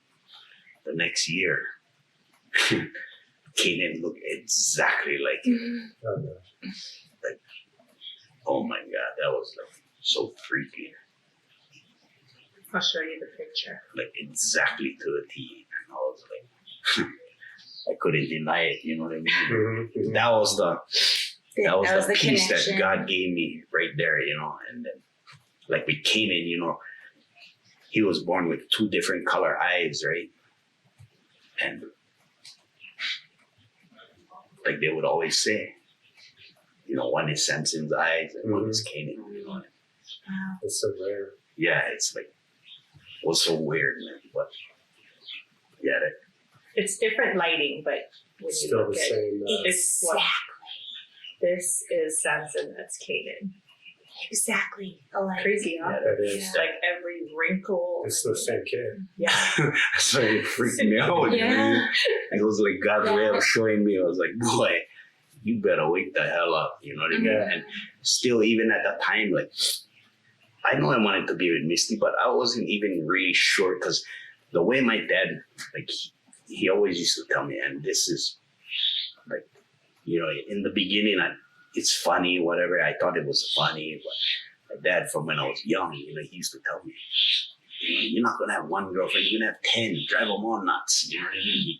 That's how You my put dad that in your head. used to tell me that every growing up, and so that's how I became. Like, I used to just get girlfriends, like, after girlfriend, and I was like living up to that, and then when I had my kids, I used to tell them that, like, you get 10 girlfriends, and when I finally grew out of that stage, you know what I mean, then I started, when I lost Samson and the whole thing, and then as Canaan was growing, and then then I started thinking to myself, why the hell am I planting that in my kids' heads too? You know what I mean? It's like, I don't want my kids to be that way. You know what I mean? So I totally stopped doing that. You know what I mean? Like, you ain't gonna be that way. Like, hell no, that wasn't cool. And my dad always used to tell me about Misty. Why don't you just marry her already? You know what I mean? I used to tell him, Dad, the hell you until we get 10 girlfriends all the time, And he's like, Dad, what are you gonna do? She got your babies already. What you gonna do? Leave her, go start all over, you know what I mean? Like, come on, you gotta marry her already. And I used to be like, hell no, Dad, I'm ever getting married, And even with Bet, she used to always tell me, what the hell, dude? what are you doing? You need to like marry don't her. let this one go. Yeah, you need to marry her. And I'm like, no. And she was like, oh, I'm serious. Before I die, you better marry her. And she told me this when it was in Colorado, actually. It was Sonny's birthday. And, dog, they went outside to go smoke a cigarette, and it was just me and Beth. And this was on May 5th. And she literally cried to me, like, she just told me, no, I'm not going to live because I'm going to die. Just please make sure you watch the dog. And told me about Misty. You need to marry her. And she started crying. She's like, before I die, you need to marry her. And I'm like, yeah, okay, whatever is bad, But that was May 5th. She died on the 26th. Wow. Oh wow. Yeah. And so after all of that, Misty, she just asked me one day, so what, dude, when are we getting married? Because she would always ask me, well, you need to wake up, you know what I mean? You need Stop to get wasting married. my time. Yeah, stop wasting my time. And then she told me the same thing, and I was like, okay, whatever. And she was like shocked herself. She's like, what? Are you serious? I was like, yeah, why not? And so that's when we did it. Now we saw the pictures. You were on People magazine. Yeah. Dog actually married you Yes. in Vegas on Halloween. Yes. Right? Yes. That's pretty exciting. Yes. I remember one of our other co-stars, David, he was telling me, Dog got his license. He can marry people, And I was like, what, for real? And that's how I knew it. So when we agreed to get married, then, I asked Dog, I said, boss, you can do the thing for us. You can marry us. And he was like, what? You really want me to do it? I was like, yeah, you can, right? He was like, yeah. I was like, yeah, why not? He was like, oh, yeah, okay, I'll do it. He said, we'll put it on the show. We'll put it on the TV show. So that's how it all played out. Was it on the TV show? No, COVID hit. yeah, 'cause COVID COVID hit. hit. Oh. Yeah. We actually just got our clips from the wedding because we didn't have any because it was going to be on the show. So we weren't privy to any of that information because it needed to go on the show first. Right. But yeah, COVID happened and they didn't get to do it because right after COVID, Dog got married. So it didn't make sense to put Misty and Khalil and Right. Dog's already happening. It was just timing. Mm-hmm. And it was fine. I just wanted to get the documentation, Yeah. So I finally got the hard drive and we didn't even open it yet. I haven't looked at it. He hasn't seen it. And it was amazing. Kind of just forwarding back to all of that. And again, he can share. So prior to us even rewinding a lot, prior to us even connecting and getting together, because I know we just gave it to you all in pieces, he would always talk about wanting to be with me, but I was always off limits because I was married and he was always in relationships. And you can share you're on connected that. through events or what? Right. Well, no, because he dated my friends. Oh, you're right. It's more than one. So small town situation. Yeah. And Yeah. I'm saying this only because it's significant, and all the pieces that, connect us again to where we are now. You can share that and I'll elaborate it from there. Yeah, the girlfriend at the time when I got busted going to jail, Mm-hmm. that was one of her. The one you were in Vegas with? Yeah, Okay. yeah, that was one of her really good friends. Yeah, it was just crazy how all of this played out, and then even with this whole, like I said, that prayers to God, he lifted that whole desire to deal drugs. I promise, I never ever in a million years thought I would ever get over it. Like that was impossible for me to stop. It was always in my head. Yeah, deal drugs, make this money. And God had bigger plans for you. yeah, oh For my the both God, of that you. prayer was like so, and he took it away. You know what I mean? Like that's why when people ask me, like when I hear people talking, God is not real. You guys are crazy. You know what I mean? That You just don't hear him. you Listen guys are crazy. That never in a, I don't care what, nobody could take that away. And that prayer, he heard it. And he gave me that money to for the time being, right? And that satisfied me. And then eventually it like after that fifth time, It's like, wow, I don't even want to do drugs anymore. I don't have to, you know what I mean? I was like, then it was like, you know what? I can just work a regular job. Like, I'm fine with it. I don't have to Be do drugs. And it normal. was gone. Yes. Even though we lost the show with Dog, Mhm. I was that drug dealing thing. You know what I mean? I would joke around with her at times. I wouldn't do drugs again. You better not. No. She's like, that's not so funny. That's not how it is. Show stuff. Well, and just because prior to that, too, you know, when I had to tell my parents, you know, it's like, I'm going to be with Khalil. So, of Yeah. course, you know, they're always going to support and love no matter what. But at the same time, you know, I remember Dad Albert was like, okay, Mhm. we love the guy. He's a felon. You know, he's all these kids. You take on all of that. And it's like, okay, like, you sure you know what you're doing? I'm like, I think Okay. so. Like, I should. I'm an adult, right? But again, I just embrace all of that. You know, we make lemonade out of lemons. And so through that, yeah, moving on for what we encountered. So yes, after Samson, we went through that process. Yes, it was rough. But at the same time, I know how he was, you know, and that's how he was with all his other kids. So at the same time, I'm like, it's just how he is, you know. And then when we had Kanan, you know, of course, I'm like, okay, I have 2 kids from him. Mhm. Again, he doesn't have 2 kids from anybody else. Right. He doesn't have a relationship with all his other children. But then Lacey, he's very, very close with Lacey. We were close with Lacey. Like, she was my angel through my pregnancy. And then unfortunately, she moved away from us. You want to talk about that? Yeah, basically, I guess the mom, she was so hurt because, you know, she knew I had an attraction to Misty. But, you know, when I ended up with Misty, I guess she was so hurt by it. Understandable, but, you know, Lacey was born and everything, but I guess, how old was Lacey? I think 3 years old. She was young. Yeah, she told me, oh, I'm going to take Lacey to go see my dad, see her grandpa in Oregon. So I was like, okay, how long are you going to be gone? Okay, a couple weeks. I was like, okay. So they went. And every day, you know, I raised Lacey from when she was born. She was with me day in, day out, every day. And he hasn't had that with any of his other children. Mhm. Yeah, Yeah, it's just so special.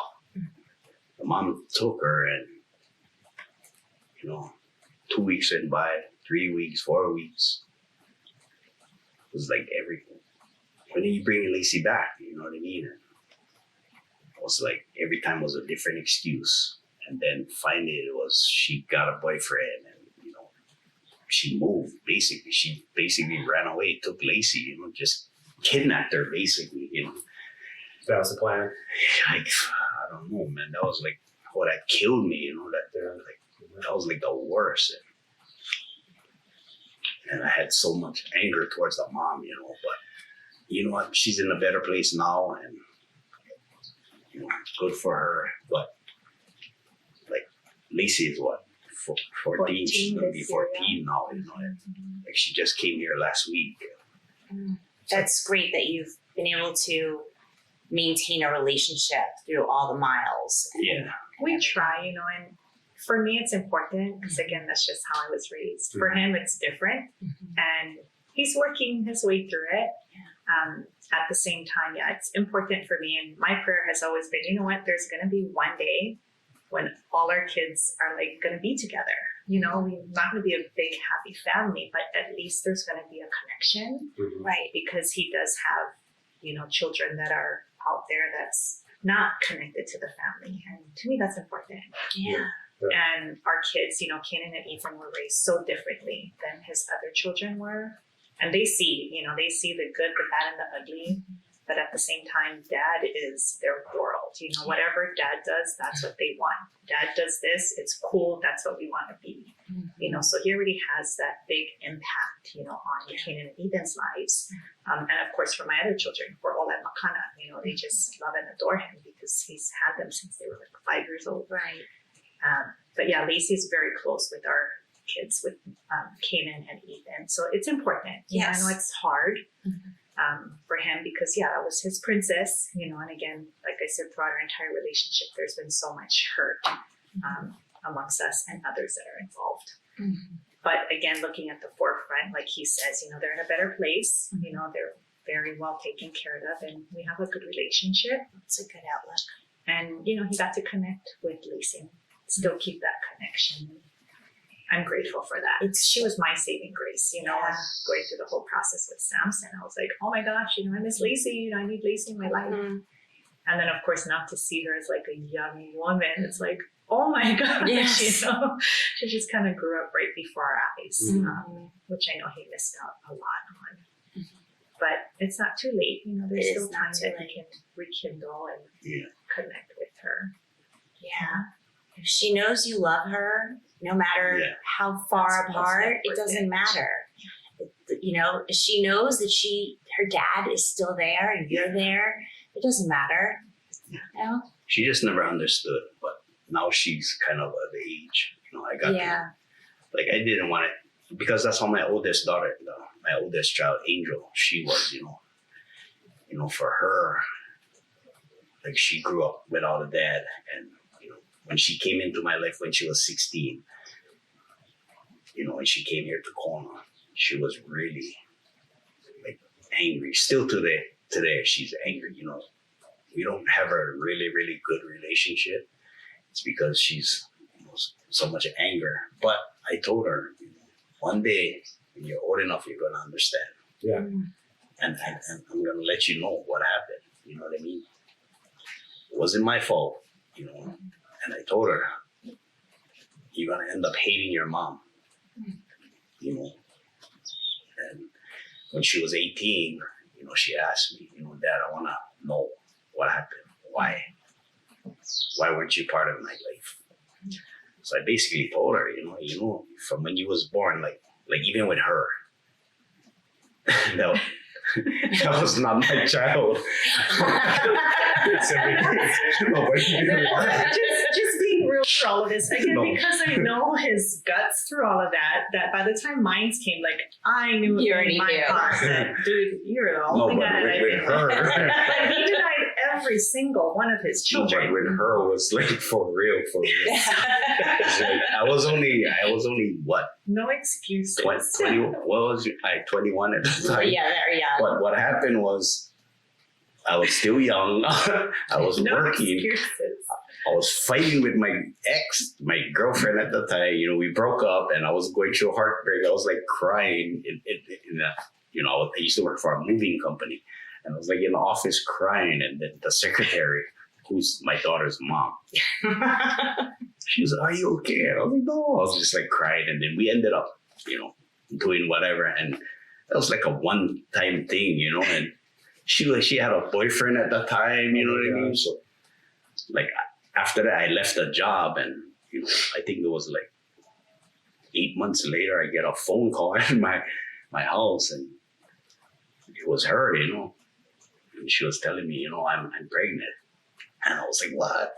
I was like, congratulations, it's yours.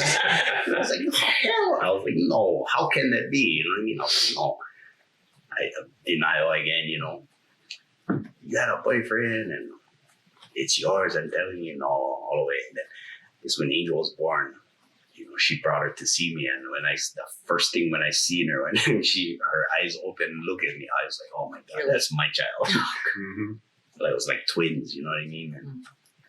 But the mom always throughout, I always wanted to have that relationship with Angel, but the mom would never let it happen. She would always tell me that if you see Angel, you're gonna have to be with me. You know what I mean? And I used to be like, what? No. At the time, I had a girlfriend, you know what I mean? I was like crazy. And so that's why, I would see Angel probably once a year, you know what I mean? Right. But every time it would be, no, you got to be with me, And I used to tell her, Mom, I'm telling you right now, one day when Angel grows up, I'm going to tell her the truth, and she's going to end up hating you. No, she won't. And sure enough, and I told Angel hated the mom. Like, she called the mom, like, crying, and I hate you. And I told her, don't do that to your mom, you know what I mean? But she couldn't help it, but Yeah. God rest her soul, the mom ended up passing away like 2 years ago. Recently, died of cancer. But it was just sad for Angel. But that's all the whole thing was with all my kids. So I'm like trying to reconnect us, Yeah. again, like he said, it just wasn't important to him, but again, to me it's Right. important because I don't want my kids growing up like that, Right. and at the same time seeing where Kanan and Ethan take a stand now, they get so worried because they see of what he's gone through Mhm. and they're in their mind, they're like, oh my gosh, Mom, what if Dad does that to you? Like Dad's gonna leave us. Like they just start thinking all these Right. crazy things that he thinks about. So naturally, that's gonna be passed down to our kids. But of course, Right. I'm like, no, I rebuke that. That is Right. not gonna happen. Our kids are not gonna be a product of our divorce. Mhm. That's not a question. But there's times, where they like, oh, but Mom, Dad does this and that, based on his past, and they get scared and concerned. Like, oh my gosh, Dad's gonna do that to us. What are we gonna do? Right. What if Dad divorces you? I'm like, it's not gonna happen. Right. You Like know? the So- cycle stops Yeah, here. it's gonna stop. And Like, we it have to has to stop stop it that. because otherwise it'll go on for generations. Well, I mean, you look at how many generations, and that's why I bring it up is again, till this day, yes, there's lots of prayers, and I do believe at one point in time, we're all going to be able to come to a table, at some Yes. point, in God's timing.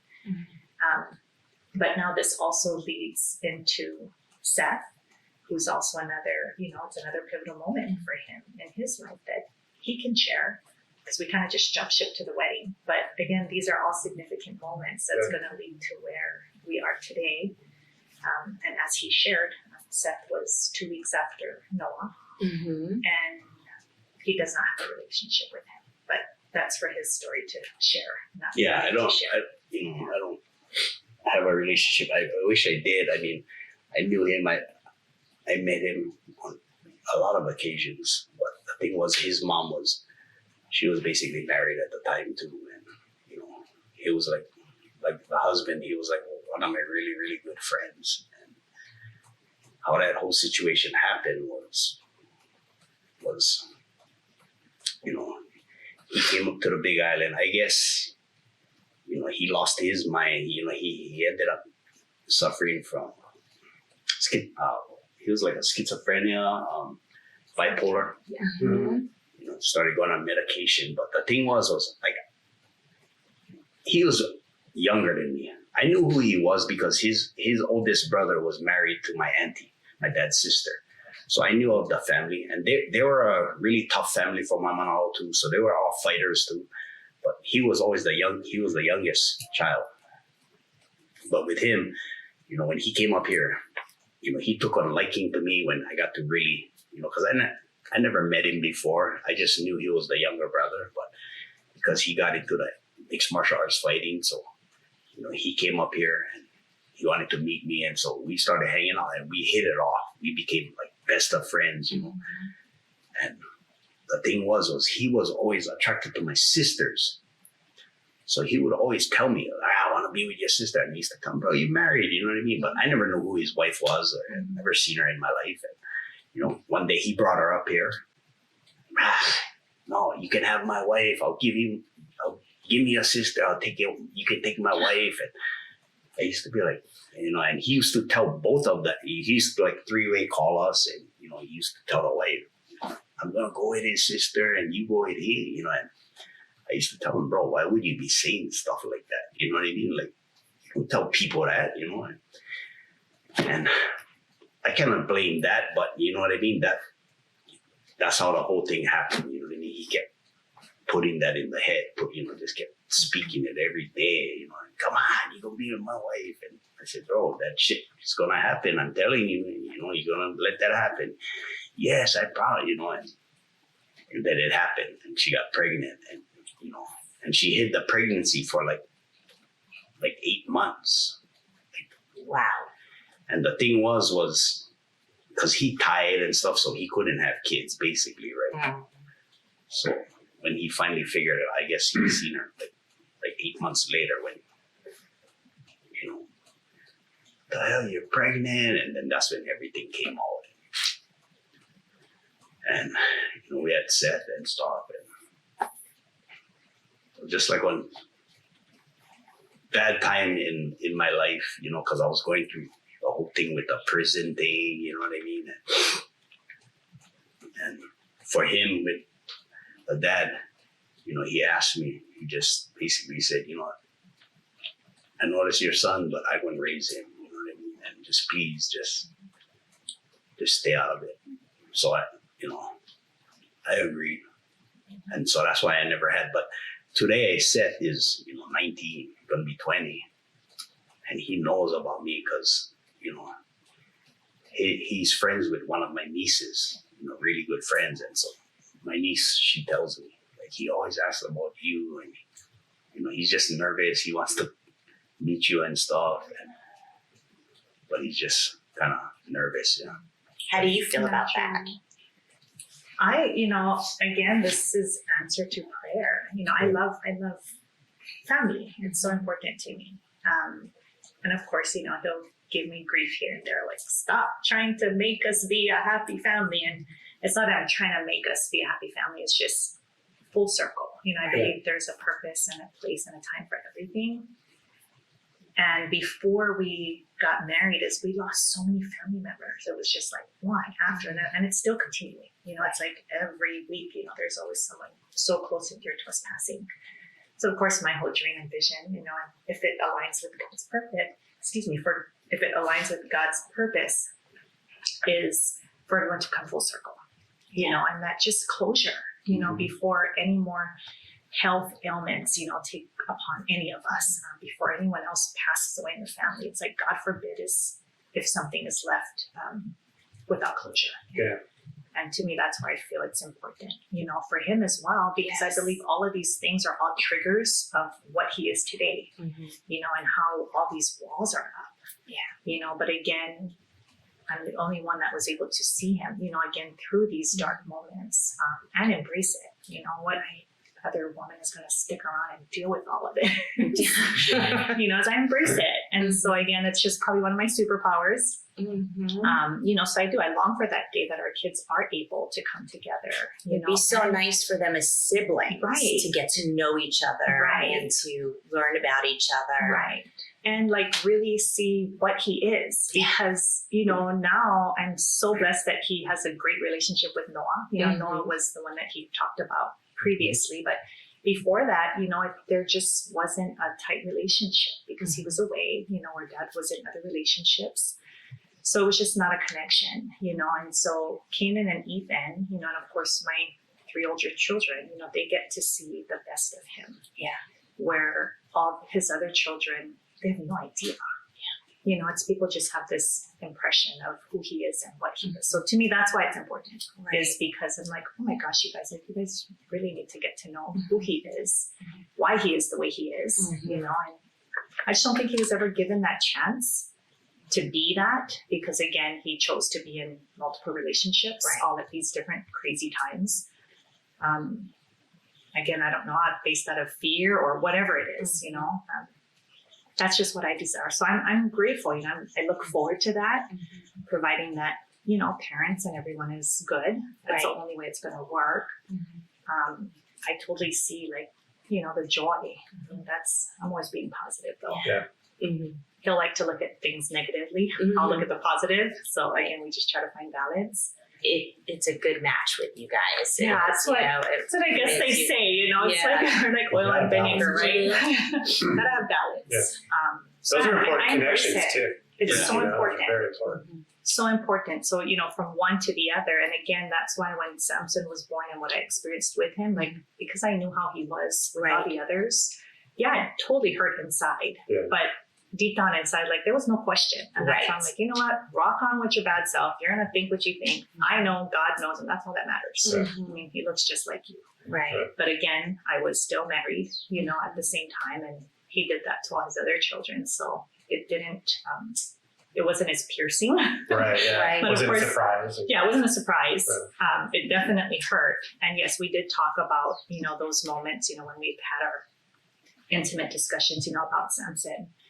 It definitely hurt where, he does take blame for that, but I've never put that on him. Yeah. And I always told him, I never did blame you for that, and I just feel it was a total attack, and like I said previously, there's so many opposition to us being together that was definitely the big break.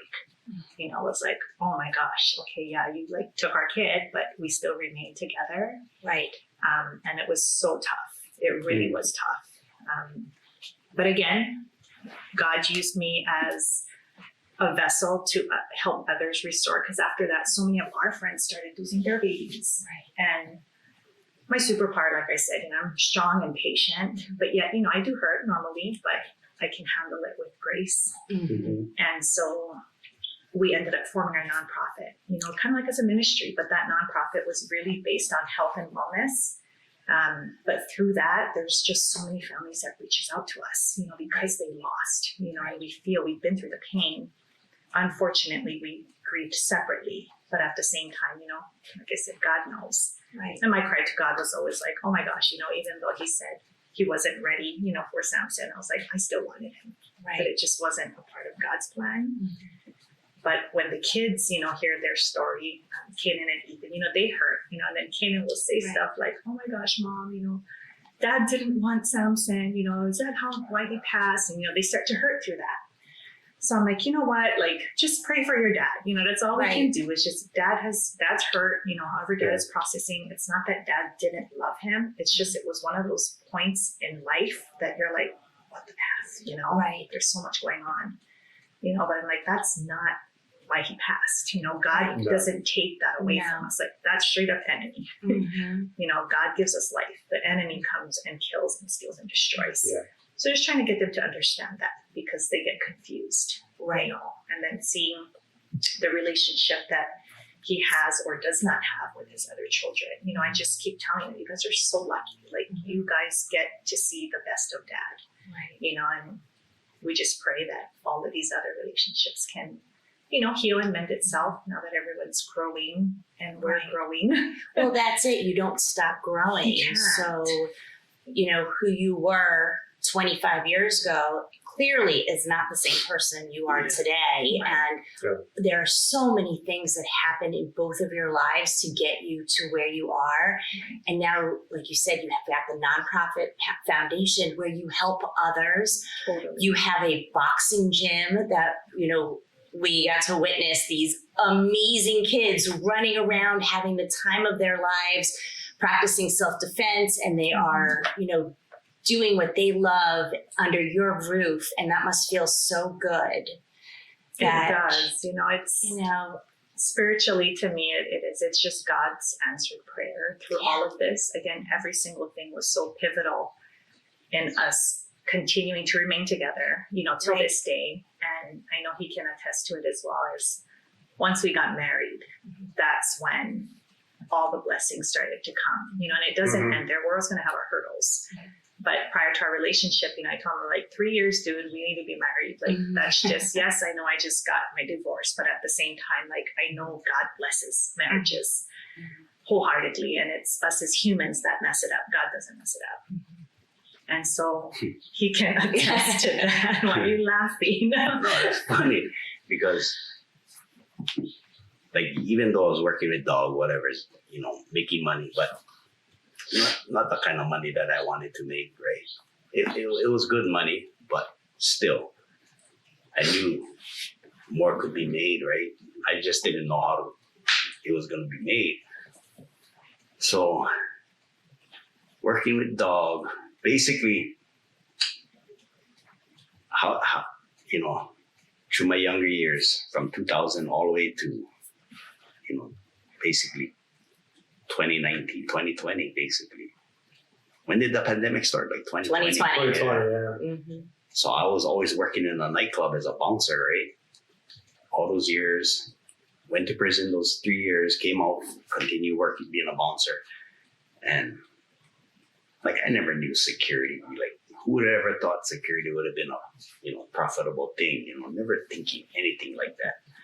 But working with dog security and stuff like that. And I remember one of our good friends, she was a project manager for the new model marketplace, the new Safeway. Mm-hmm. So I remember we was in Alabama filming, and she texted me, and she said that, "Oh, Chloe, you think you might be interested in doing security for us? basically get all the, we're building a new Safeway, and all these homeless, they coming on and stealing all tools and stuff like that. So I wasn't interested in it. I was like, whatever. Like ask Sonny. Sonny probably will do it. So I told Sonny, I said, hey Sonny, Mommy is looking for a guy to security at the Safeway. You want to do it? And he was like, oh, how much they gonna pay? And I was like, I don't know. I said, what do you want to get paid? He was like, oh, I don't know. Gotta be at least $25 an hour. So I told her, I said, hey, what is the pay? So she was like, I don't know, 15 to 17 an hour. I said, wow, well, Sonny said he'll do it for 25. Then she was like, oh, okay, whatever. She agreed. So when we came back, Sonny went to go check out the place, but she told Sonny that she would need one security company, basically. Mm-hmm. So Sonny never had anything, but because of with Dog, Dog required me to get my security license too, right? So I formed a security business. So that's how the networks was paying us through the security company. LLC. Yeah. So basically, what happened was, so I told Sonny, hey, you can use mine. You know what I mean? And so that's how Sonny was getting paid. But when we went there to the Safeway, so it was basically for 6 p.m. to 6 a.m., 12 hours a night. So Sonny was like 7 days a week. He was like, I can't do this by myself. You know what I mean? And I was like, you know what, Sonny, I'll help you. You know what I mean? We'll look for other guys. Maybe a couple guys can help too, right? So we had it going. And then everything was under me. So once the paycheck started coming in and I started paying everybody out, it was like, I had to pay for the insurance. I had to pay for the payroll, the checks and all of that. So I told all of the employees, I said, bro, everybody got to take one pay cut. I'm not paying this myself, So I told Sonny, bro, instead of 25, you got to get 20. And he was like, no. He was like, I ain't taking no pay cut. And I was like, well, he said, you're not going to be able to work then. He was like, I'm not working for less than 25. I was like, okay, whatever. And in fact, all of you guys, I told all of them, you know what? In fact, all you guys fired. I'll do this myself. You know what I mean? I'll stay here myself. Because they was basically, what they was paying, like almost 15 grand a month, basically, they was paying, right? So I was like, I'll do this myself. And so I started doing it myself, and I was getting paid, and I was like, wow, that's good money, And then, good money, but you're away from home. Yeah, right. So that's why I started bringing them.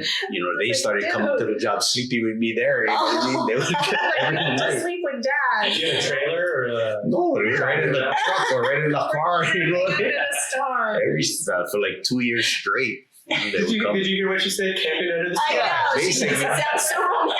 Yeah, That's how it was, growing up when my dad didn't have a house. It was like camping. basically like that. That's how I embraced camping so much. Yeah. I was raised by it, not knowing my dad didn't have a house, but yet I was like, we're camping and we loved it. Like our family loves camping. I mean, mind you, we can go skateboard seasons as well, but we love camping, Yeah. And we did that. That's how it basically played out. And then I guess word spread that I was doing security, right? So that's when the Kona Brew Block, they contacted me. They wanted me to do security there, because I had that big homeless situation there. So they hired me. And by that time, I think I was making 20 grand a month, and I was like, oh, this is good money. And, and I remember, this, so going into starting our the boxing club, how this whole thing got started. Okay, I'll get back into the security thing, but this is part of that. But with the boxing, during the pandemic, one of my good friends, Champ, he was the jiu-jitsu coach. He had his own jiu-jitsu thing going, and so he would always ask me throughout, from my boxing career, my MMA career, for years, he always used to tell me, hey, let's open a gym together, and I used to be like, hell no, I ain't no damn coach, you know what I mean? I'm a fighter, I'm not a coach. And all the years he would keep, come on, man, let's do a gym. And never. I don't walk away from his calling. I don't Right, yeah. All the green lights. I wouldn't even know how to be a coach, That's all I used to be. I wouldn't even know how to be a coach. I'm not a coach. Talk yourself out of everything. Totally. Has fighting been a part of your life? this entire time, all the way through this whole story. Yes. Yeah, so when I first came to the Big Island in '94, I started boxing here. Uh-huh. So that's how my whole fighting career grew from that point on, But, Champ would always ask me, let's start a gym. No. I ain't doing no gyms. And then to the pandemic, I guess her daughters came home because Las Vegas was shut down. Daughters and the friends, so they all came to our house. We're all stuck at home with 100 kids. Stuck at home. And my thing was every day I would go outside and go work out in the yard, because I had weights and stuff. So I would do my routine every day. And, I had a bag in the garage and, I would do my stuff. And then the girls started saying, oh, can you train us? I'd be like, what? Whatever, And so, we started getting into the training with them, with the girls. And she wanted to go put it on Facebook Live and Instagram and whatever. And then, people would be watching and then people started asking, oh, can you train me? And, people, Can we come? Can we come? No, it's pandemic, Corona, Mind you, he's like the biggest paranoia ever I was on this paranoid whole on Corona. COVID. Beyond. It was It was insane. bad. But yeah, so people would start oh, can you do a Zoom? And I told her, hell no, I ain't doing that. No. He's really shy. As much I'm as not he doing is nothing like that. really shy. No. And then I guess Champ, he caught wind of it and he was like, bro, I'll come up there and I'll help you. Don't worry, So, he would come and then we was training the girls and people would be watching and doing the exercises through Zoom and stuff. Facebook Live. And there was a whole bunch of people just doing it, right? And then next thing you know, people started just showing up in my house and, hey, can you train my kid too? And We're going to get arrested. We're all supposed to be on house jail, arrest right? here. So what are we doing this? There's 50 kids in our garage. Yeah, and it started with my friend Johnny, Yes. Johnny and his daughter, Bree and his daughter. And this is where it goes into the whole marriage and the money part. So one day, sitting in my garage, talking with Johnny and his wife, and I was like, yeah, man, I don't know. Ever since this time, like 2019, I don't know, man, I'm making really good money now. How the hell, I know that's blessings from God, but it's just crazy how God is letting this thing unfold. And so we just was basically talking like that. And then, Johnny, he just basically said, you know why? Because you got married. And I was like, what? I kind of looked at him. I was like, what? He was like, think about it, bro. Ever since you got married, your whole life will change. And I was like, no. I was like, whatever. And then I remember going to work at Safeway. And when I went down, I took a shower or whatever, went to go work. And that was stuck in my head. And I was thinking, is that really true? It's so I was like, bad. I got married, what? I was like, is that why? And I was thinking back to it and the time frame. And it was exactly right. Because right after we got married, that's when I secured those contracts, you know what I mean? And I was like, what the hell? Should have been this sooner. You must have a lot of you time. Yeah. So excited.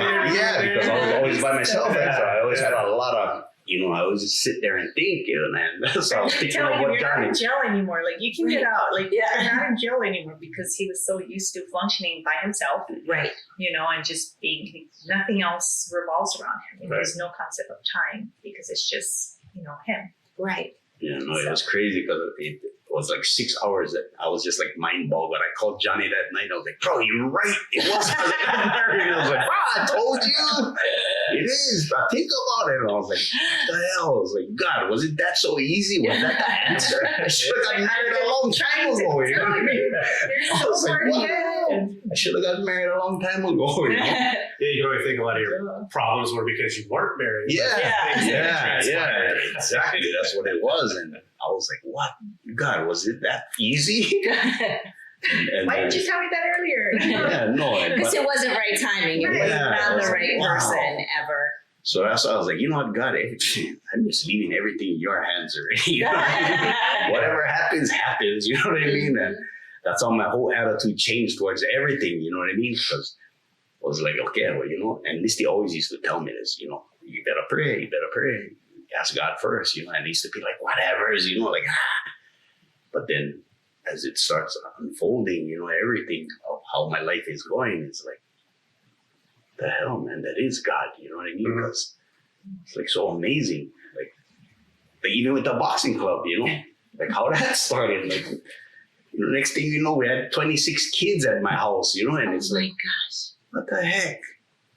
And we formed like such great relationships, you know, new relationships were kindled. Yeah. And like our kids are just so close with all these other amazing families that we knew existed, but you know, we were just never involved with. Right. And it's so beautiful. I mean, behind that, yeah, there's definitely trials and tribulations, but through it all, it's been amazing. I mean, it's only God. And then that's when our nonprofit, because it was a struggle, you know, for years, you know, having to establish a nonprofit was like, oh my gosh, like pulling teeth. Right. The nonprofit finally came through. The boxing, you know, although we Yeah, were, it came through right when it was like Yeah, we're fully doing exercising on the boxing road. already. You know? I opened the letter, I'm like, dude, it Like, wow. finally, like all these years, you know, and it was tough, but again, yeah. Same way with Champ. So he was like doing that. Then he, you know, he was like, he wanted to open a gym, right? We needed space. So it was like looking for space, but it was during the pandemic. And, you know, I still didn't want to be a part of that, you know, so I guess it was going to be him and Sonny was going to try to do a gym. But Sonny, you know, he always forgets stuff. And, you know, like I guess he wasn't communicating with Champ. And, you know, every time they would set up meetings, Sonny would forget about it. And, you know, so Champ was like, you know what, I cannot have a business partner like that. You know what I Right, mean? yeah. Like, I cannot build a gym with him, right? He doesn't remember things, you know? He's like, come on, man, me and you. And I was like, no. I was like, what the hell? And the thing was like, I was trying to help them both succeed. Mhm. So I had a place like where we are now, Mhm. like, cause I do the maintenance there, right? So the owners, that's my bosses. And, you know, I remember one time I was telling her, oh, you know, yeah, I think we'll do a boxing gym at Kona Brew. So she was like, hey, wait a minute. What do you mean?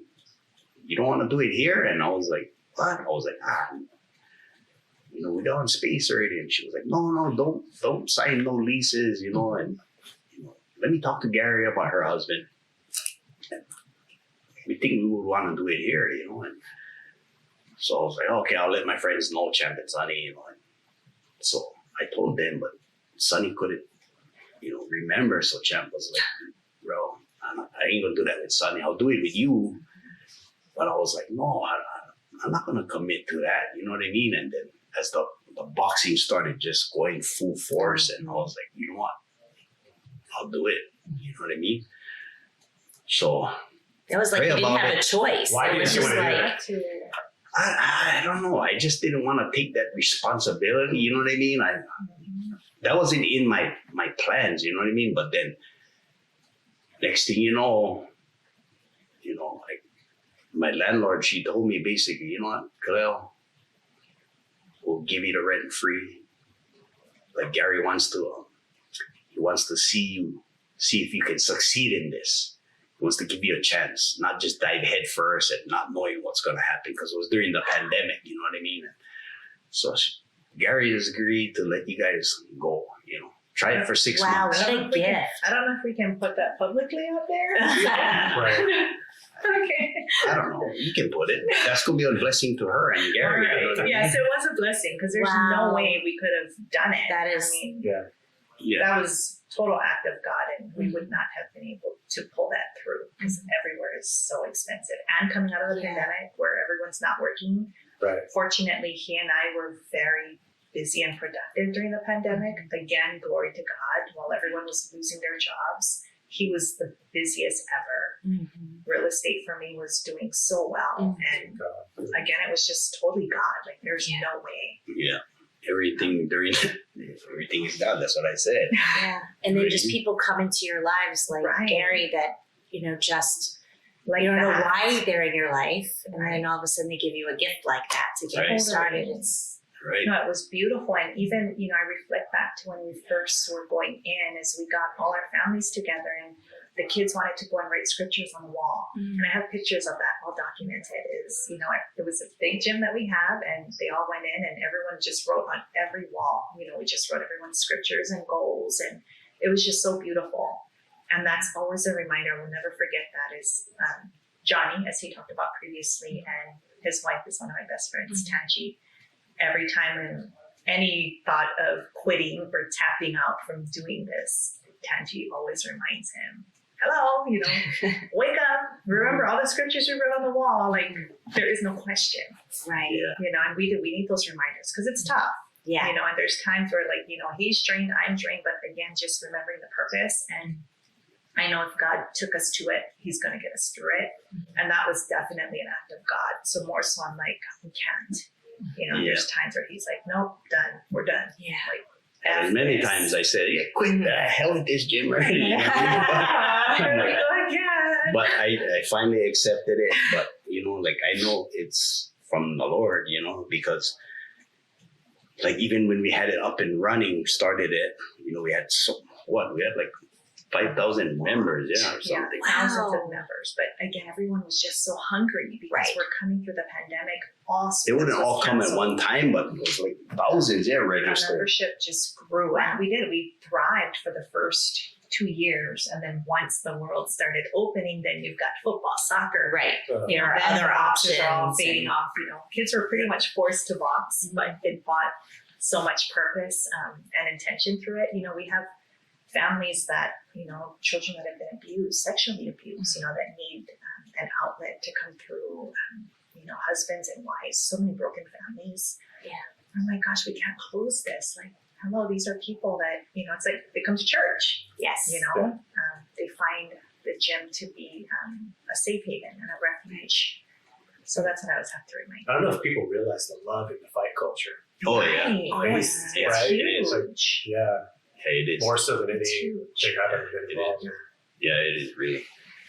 And even with her whole thing, I remember Johnny, his idea was getting a boxing ring in there because Kona for boxing and fight scene, Kona has never had a boxing ring, for me growing up in the Kona Boxing Club, we never had a ring. So I remember Johnny, wouldn't that be so great if we had a ring?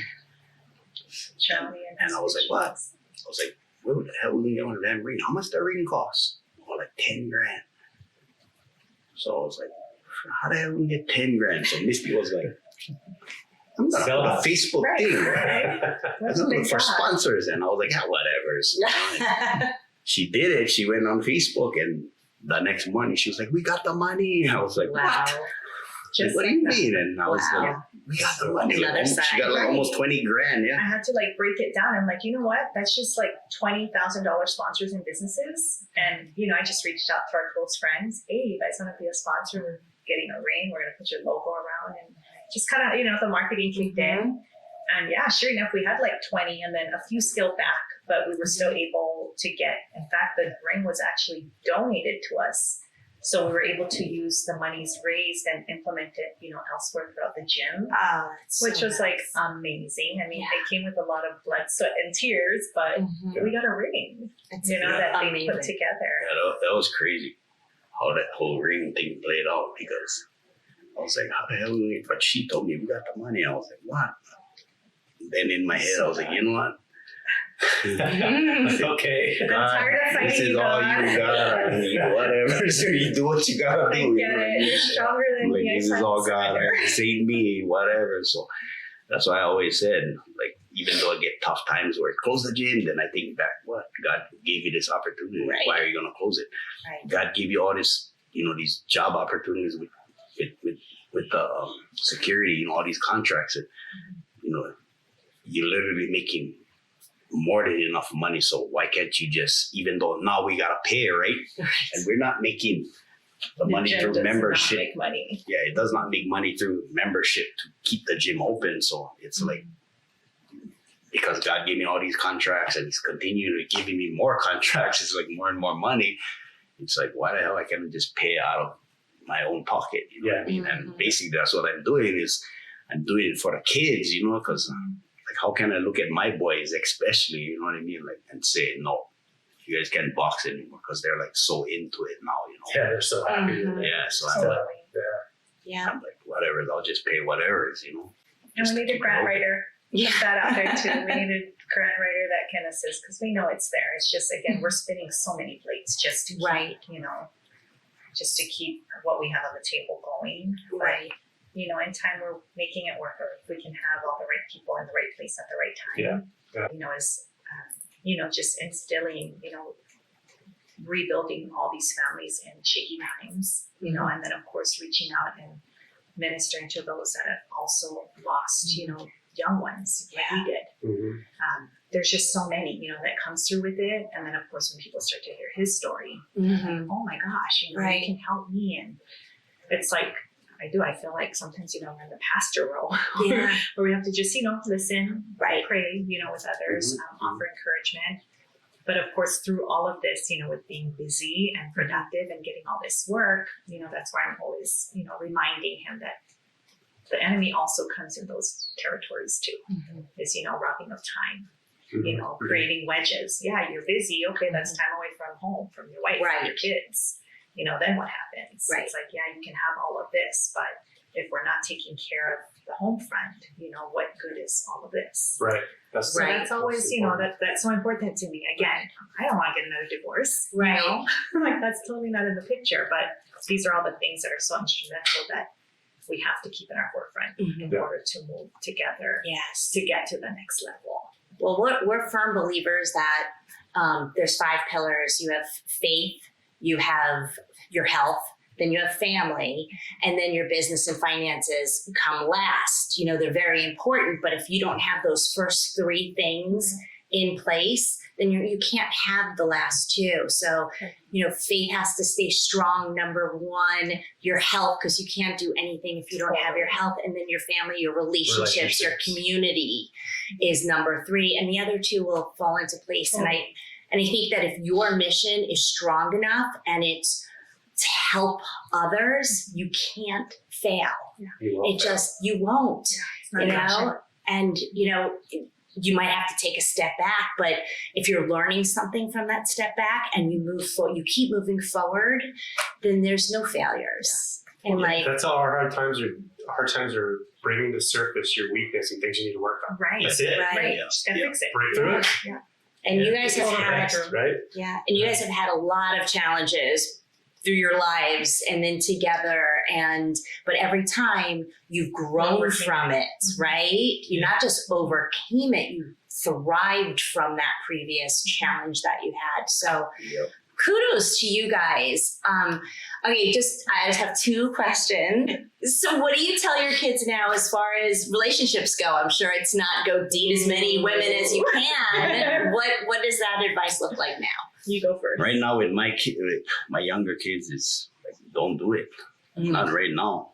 You're not ready. You know what I mean? Like even the older ones, like I tell them, you're not ready for a relationship right now. You know, you concentrate on yourself, focus on yourself. You know what I mean? They're good looking kids. I'm sure. Make They it are. first. I Make, know, we're I so say, there for them. grateful. Yeah. Very I try and blessed tell them, you know, children. make something of yourself first. You know what I mean? Don't just jump right into it right now, because you're gonna do the same thing we all did. You know what I mean? Get involved young, and the next thing you know, you're gonna be stuck in this rut of life of, you know, trying to make it every day, just working a 9 to 5. Like how I'm trying to train my kids, because now I'm running my own businesses. Is like I'm teaching them how to, you know, be entrepreneurs. You know, Yeah. not depend on the 9 to 5, work for somebody else. You know, you Walk be in your and own out. boss. You know, and like so now I'm doing this, and I bring my sons around it, and they basically work for me, but I show them, you know, how it's done. And like my son Noah, he gets it, you know, and that's what he's striving to be now. Like, you know, So important. Yeah, teach It them how to is. learn how Yeah. to live to be free. Right. Because if you're working for somebody else, You're you're just stuck. making money for somebody That's else. what I You're know. building someone I else's said, look at you guys working for That's me. You guys making money for me. You know what I Right. mean? So Like- that's great advice. Yeah. And what do you guys see in the future? Like what do you see for yourselves with everything in the next 5 years? Like for me, my businesses, I've just seen it. Like it's happening already. So like with us with the security company, you know, like that was another thing. Like other jealous people, you know, like, and I never knew all of this, that you needed a security license to be on, you know. a big one through Mhm. DCCA. Yeah, Okay. I never knew. I thought you could just go register, get an LLC, and you could be a legit security company. But luckily for these people who, you know, jealous people telling on me, like I wouldn't have known. You know what I mean? But that's what happened. Even though I had to pay a fine, but I It's guess tough. one of the other security companies called the DCCA and basically told them that, oh, he's running an illegal security company. And so when Rico contacted me, He's paying fines out of his butt for that. Mm. But they basically told me, and I said, "What do you mean? I get it on my legal guard security company." Yeah. I have a business Guard card. card, yeah. That's All of that. and in person, Legitimate. just not as a big corporation, but They have to explain it to me. No, this is how it works. You Mm. need to go. It's just like a contractor's license. You gotta go take a test. and attorney, you a gotta- doctor, real estate, like we have to Yeah. go through all of those. You need a license courses. for the security. And I was like, what? So it basically took 3 years, right? We're still processing, actually. They didn't give us the actual number and license. They gave us the approval. Congratulations, you're approved. It really took 3 3 years. years. Wow. But at the same time, he sacrificed because he was getting fined by Rico. Mind you, it's not just like hundreds of dollars, it's thousands of dollars. But he Mm. basically told them, I did everything we needed to do through DCCA. They're taking a long time. And Yeah. so he said, I cannot stop working. My family's going to starve. We're going to be homeless. So find me all you want. Right. That's not his exact words. Right. You know? You sugarcoated it Yeah, a little bit. and that's where we are still. Is we still have a fine that's due, but he did. Speaking of that, I think they sent me the license. Hello.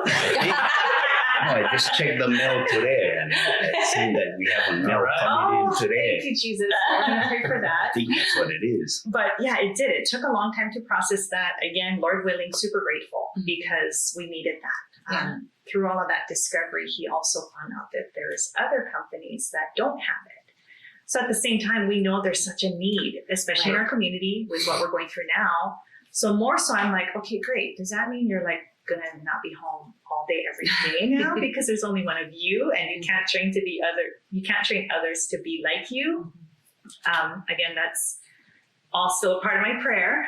But yes, we do have our sons working for the company, and yeah, he tells them when I go back to relationships, Liz, don't have kids right now. Yes. You guys are not ready. Do you first. Mhm. For me, I just tell the kids, you know what? You put God first. You don't need to worry about anything else. Yes. I have to let go and trust. Yeah. I can't be, that mom. I got to learn to let go and trust. And when I tell them, just keep God first, everything else will fall into place. Mom and Yeah. dad don't need to worry. Grandma and grandpa don't need to worry. You'll never worry about your finances or faith or relationship. Is you keep him first. Yeah. He will take care of everything. Yes. So when nothing is taken care of, Mhm. then first check, is God first? It's like, oh no, he's not. Well, then that's why. Right. That's why we're Get struggling. back. That's why we're doing this. It's like going back to Mhm. putting God first. It's such good advice. And it's tough. I mean, It but is. look at how simple it is, yet it's tough. right. We live in the world. That leap of faith is Right. Yeah. It's so and it's huge. daily. It's like daily, and it as well. takes work. Yeah. Marriage takes work. Family Yeah. takes work. But at the same time, he has so many stories, and I always tell the kids, ask him, he'll tell you a story. He Yeah. tells all of them, don't do Yeah. this. We're not bailing you out of jail. Yeah. You're gonna go to jail. You're not gonna like it. You guys are all beautiful kids. Mhm. They're gonna eat you up in jail. Yeah. And he tells them straight up, like, don't even go there. So we hope, that they take that advice. I don't know how much clearer we can make it. That's all you can do. They Right. do stupid stuff. And Just- we're like, hello, did you not learn? Mhm. Lucky Listen, you want and- dad like mine. Right. And you're Seeing all modeling that them stuff, very you know. I well. try, so hard. And it is. We live in such challenging times, Right. but it's reminding us, that we have to be solid Yes. if we want our kids to be solid, and yes, we're not perfect, but at the same time, if we're not solid, we've got to get back to solid foundation.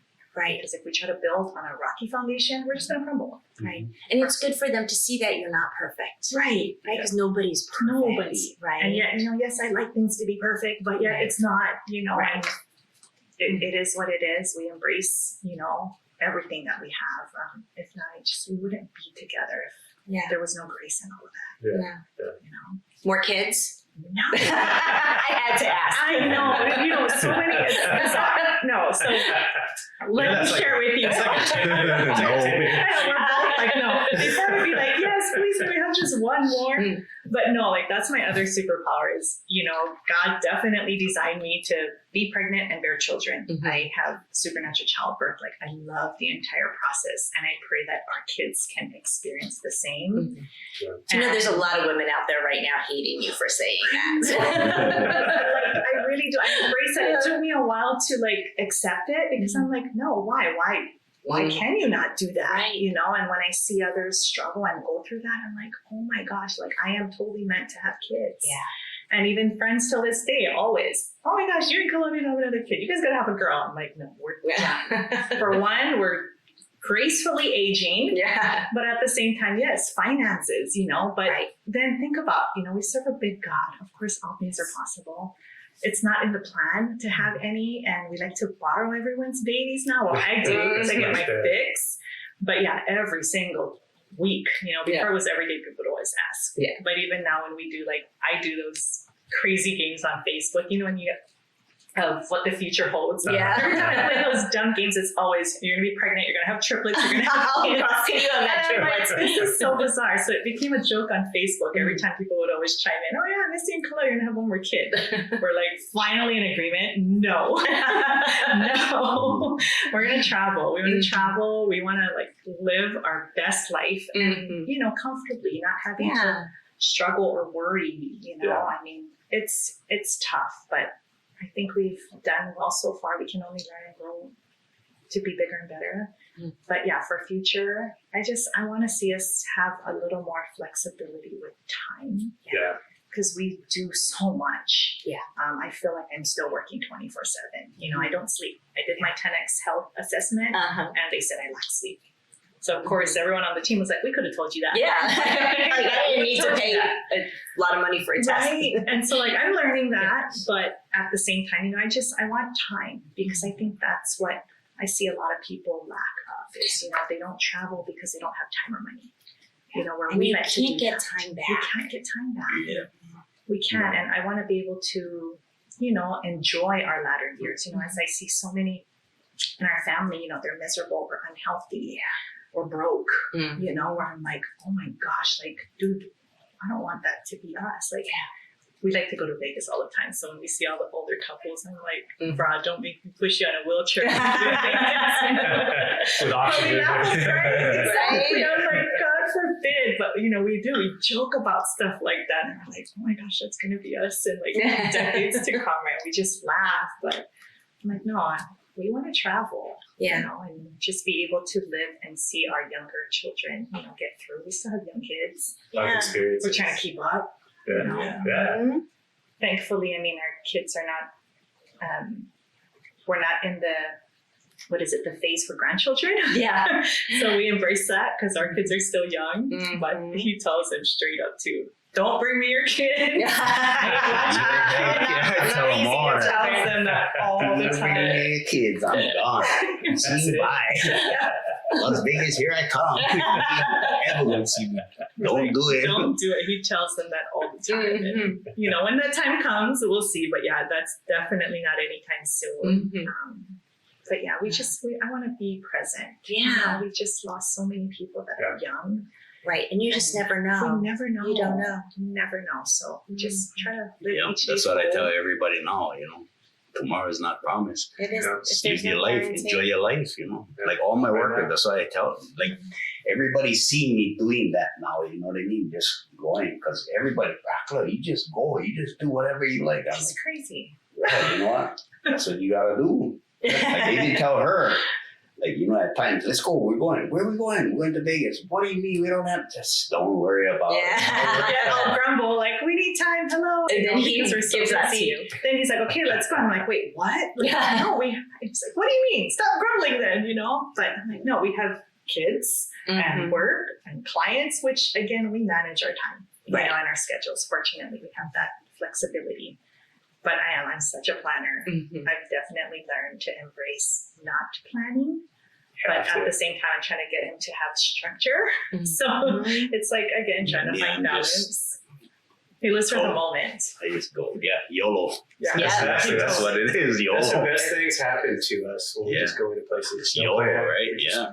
Mhm. You meet So they said, people, only things recently happen. I've been saying that, you know what I mean? Recently, for the past few years. No, I mean, like But since yeah. like probably like 2019, I Uh-huh. really started embracing that, you know, like I'm not stressed out about money. You cannot be like, you know, So when we die, we can't take it with us. yeah, that's what I It's say, to you know spend what I mean? and Yes. enjoy. Like I tell my kids that is like, I ain't leaving you guys anything. The Yeah. only thing I'm leaving you I work guys for it. I'm gonna the spend only it. thing I'm leaving you guys is this Our business. business. Uh-huh. Yeah. You know what I mean?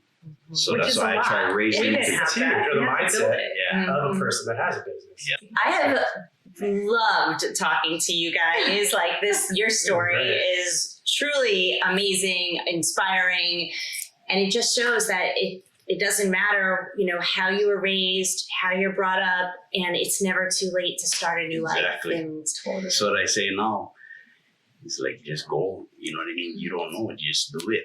just do it. Don't let your past frame your future. You know Yeah. that it Just be do a it. stepping stone to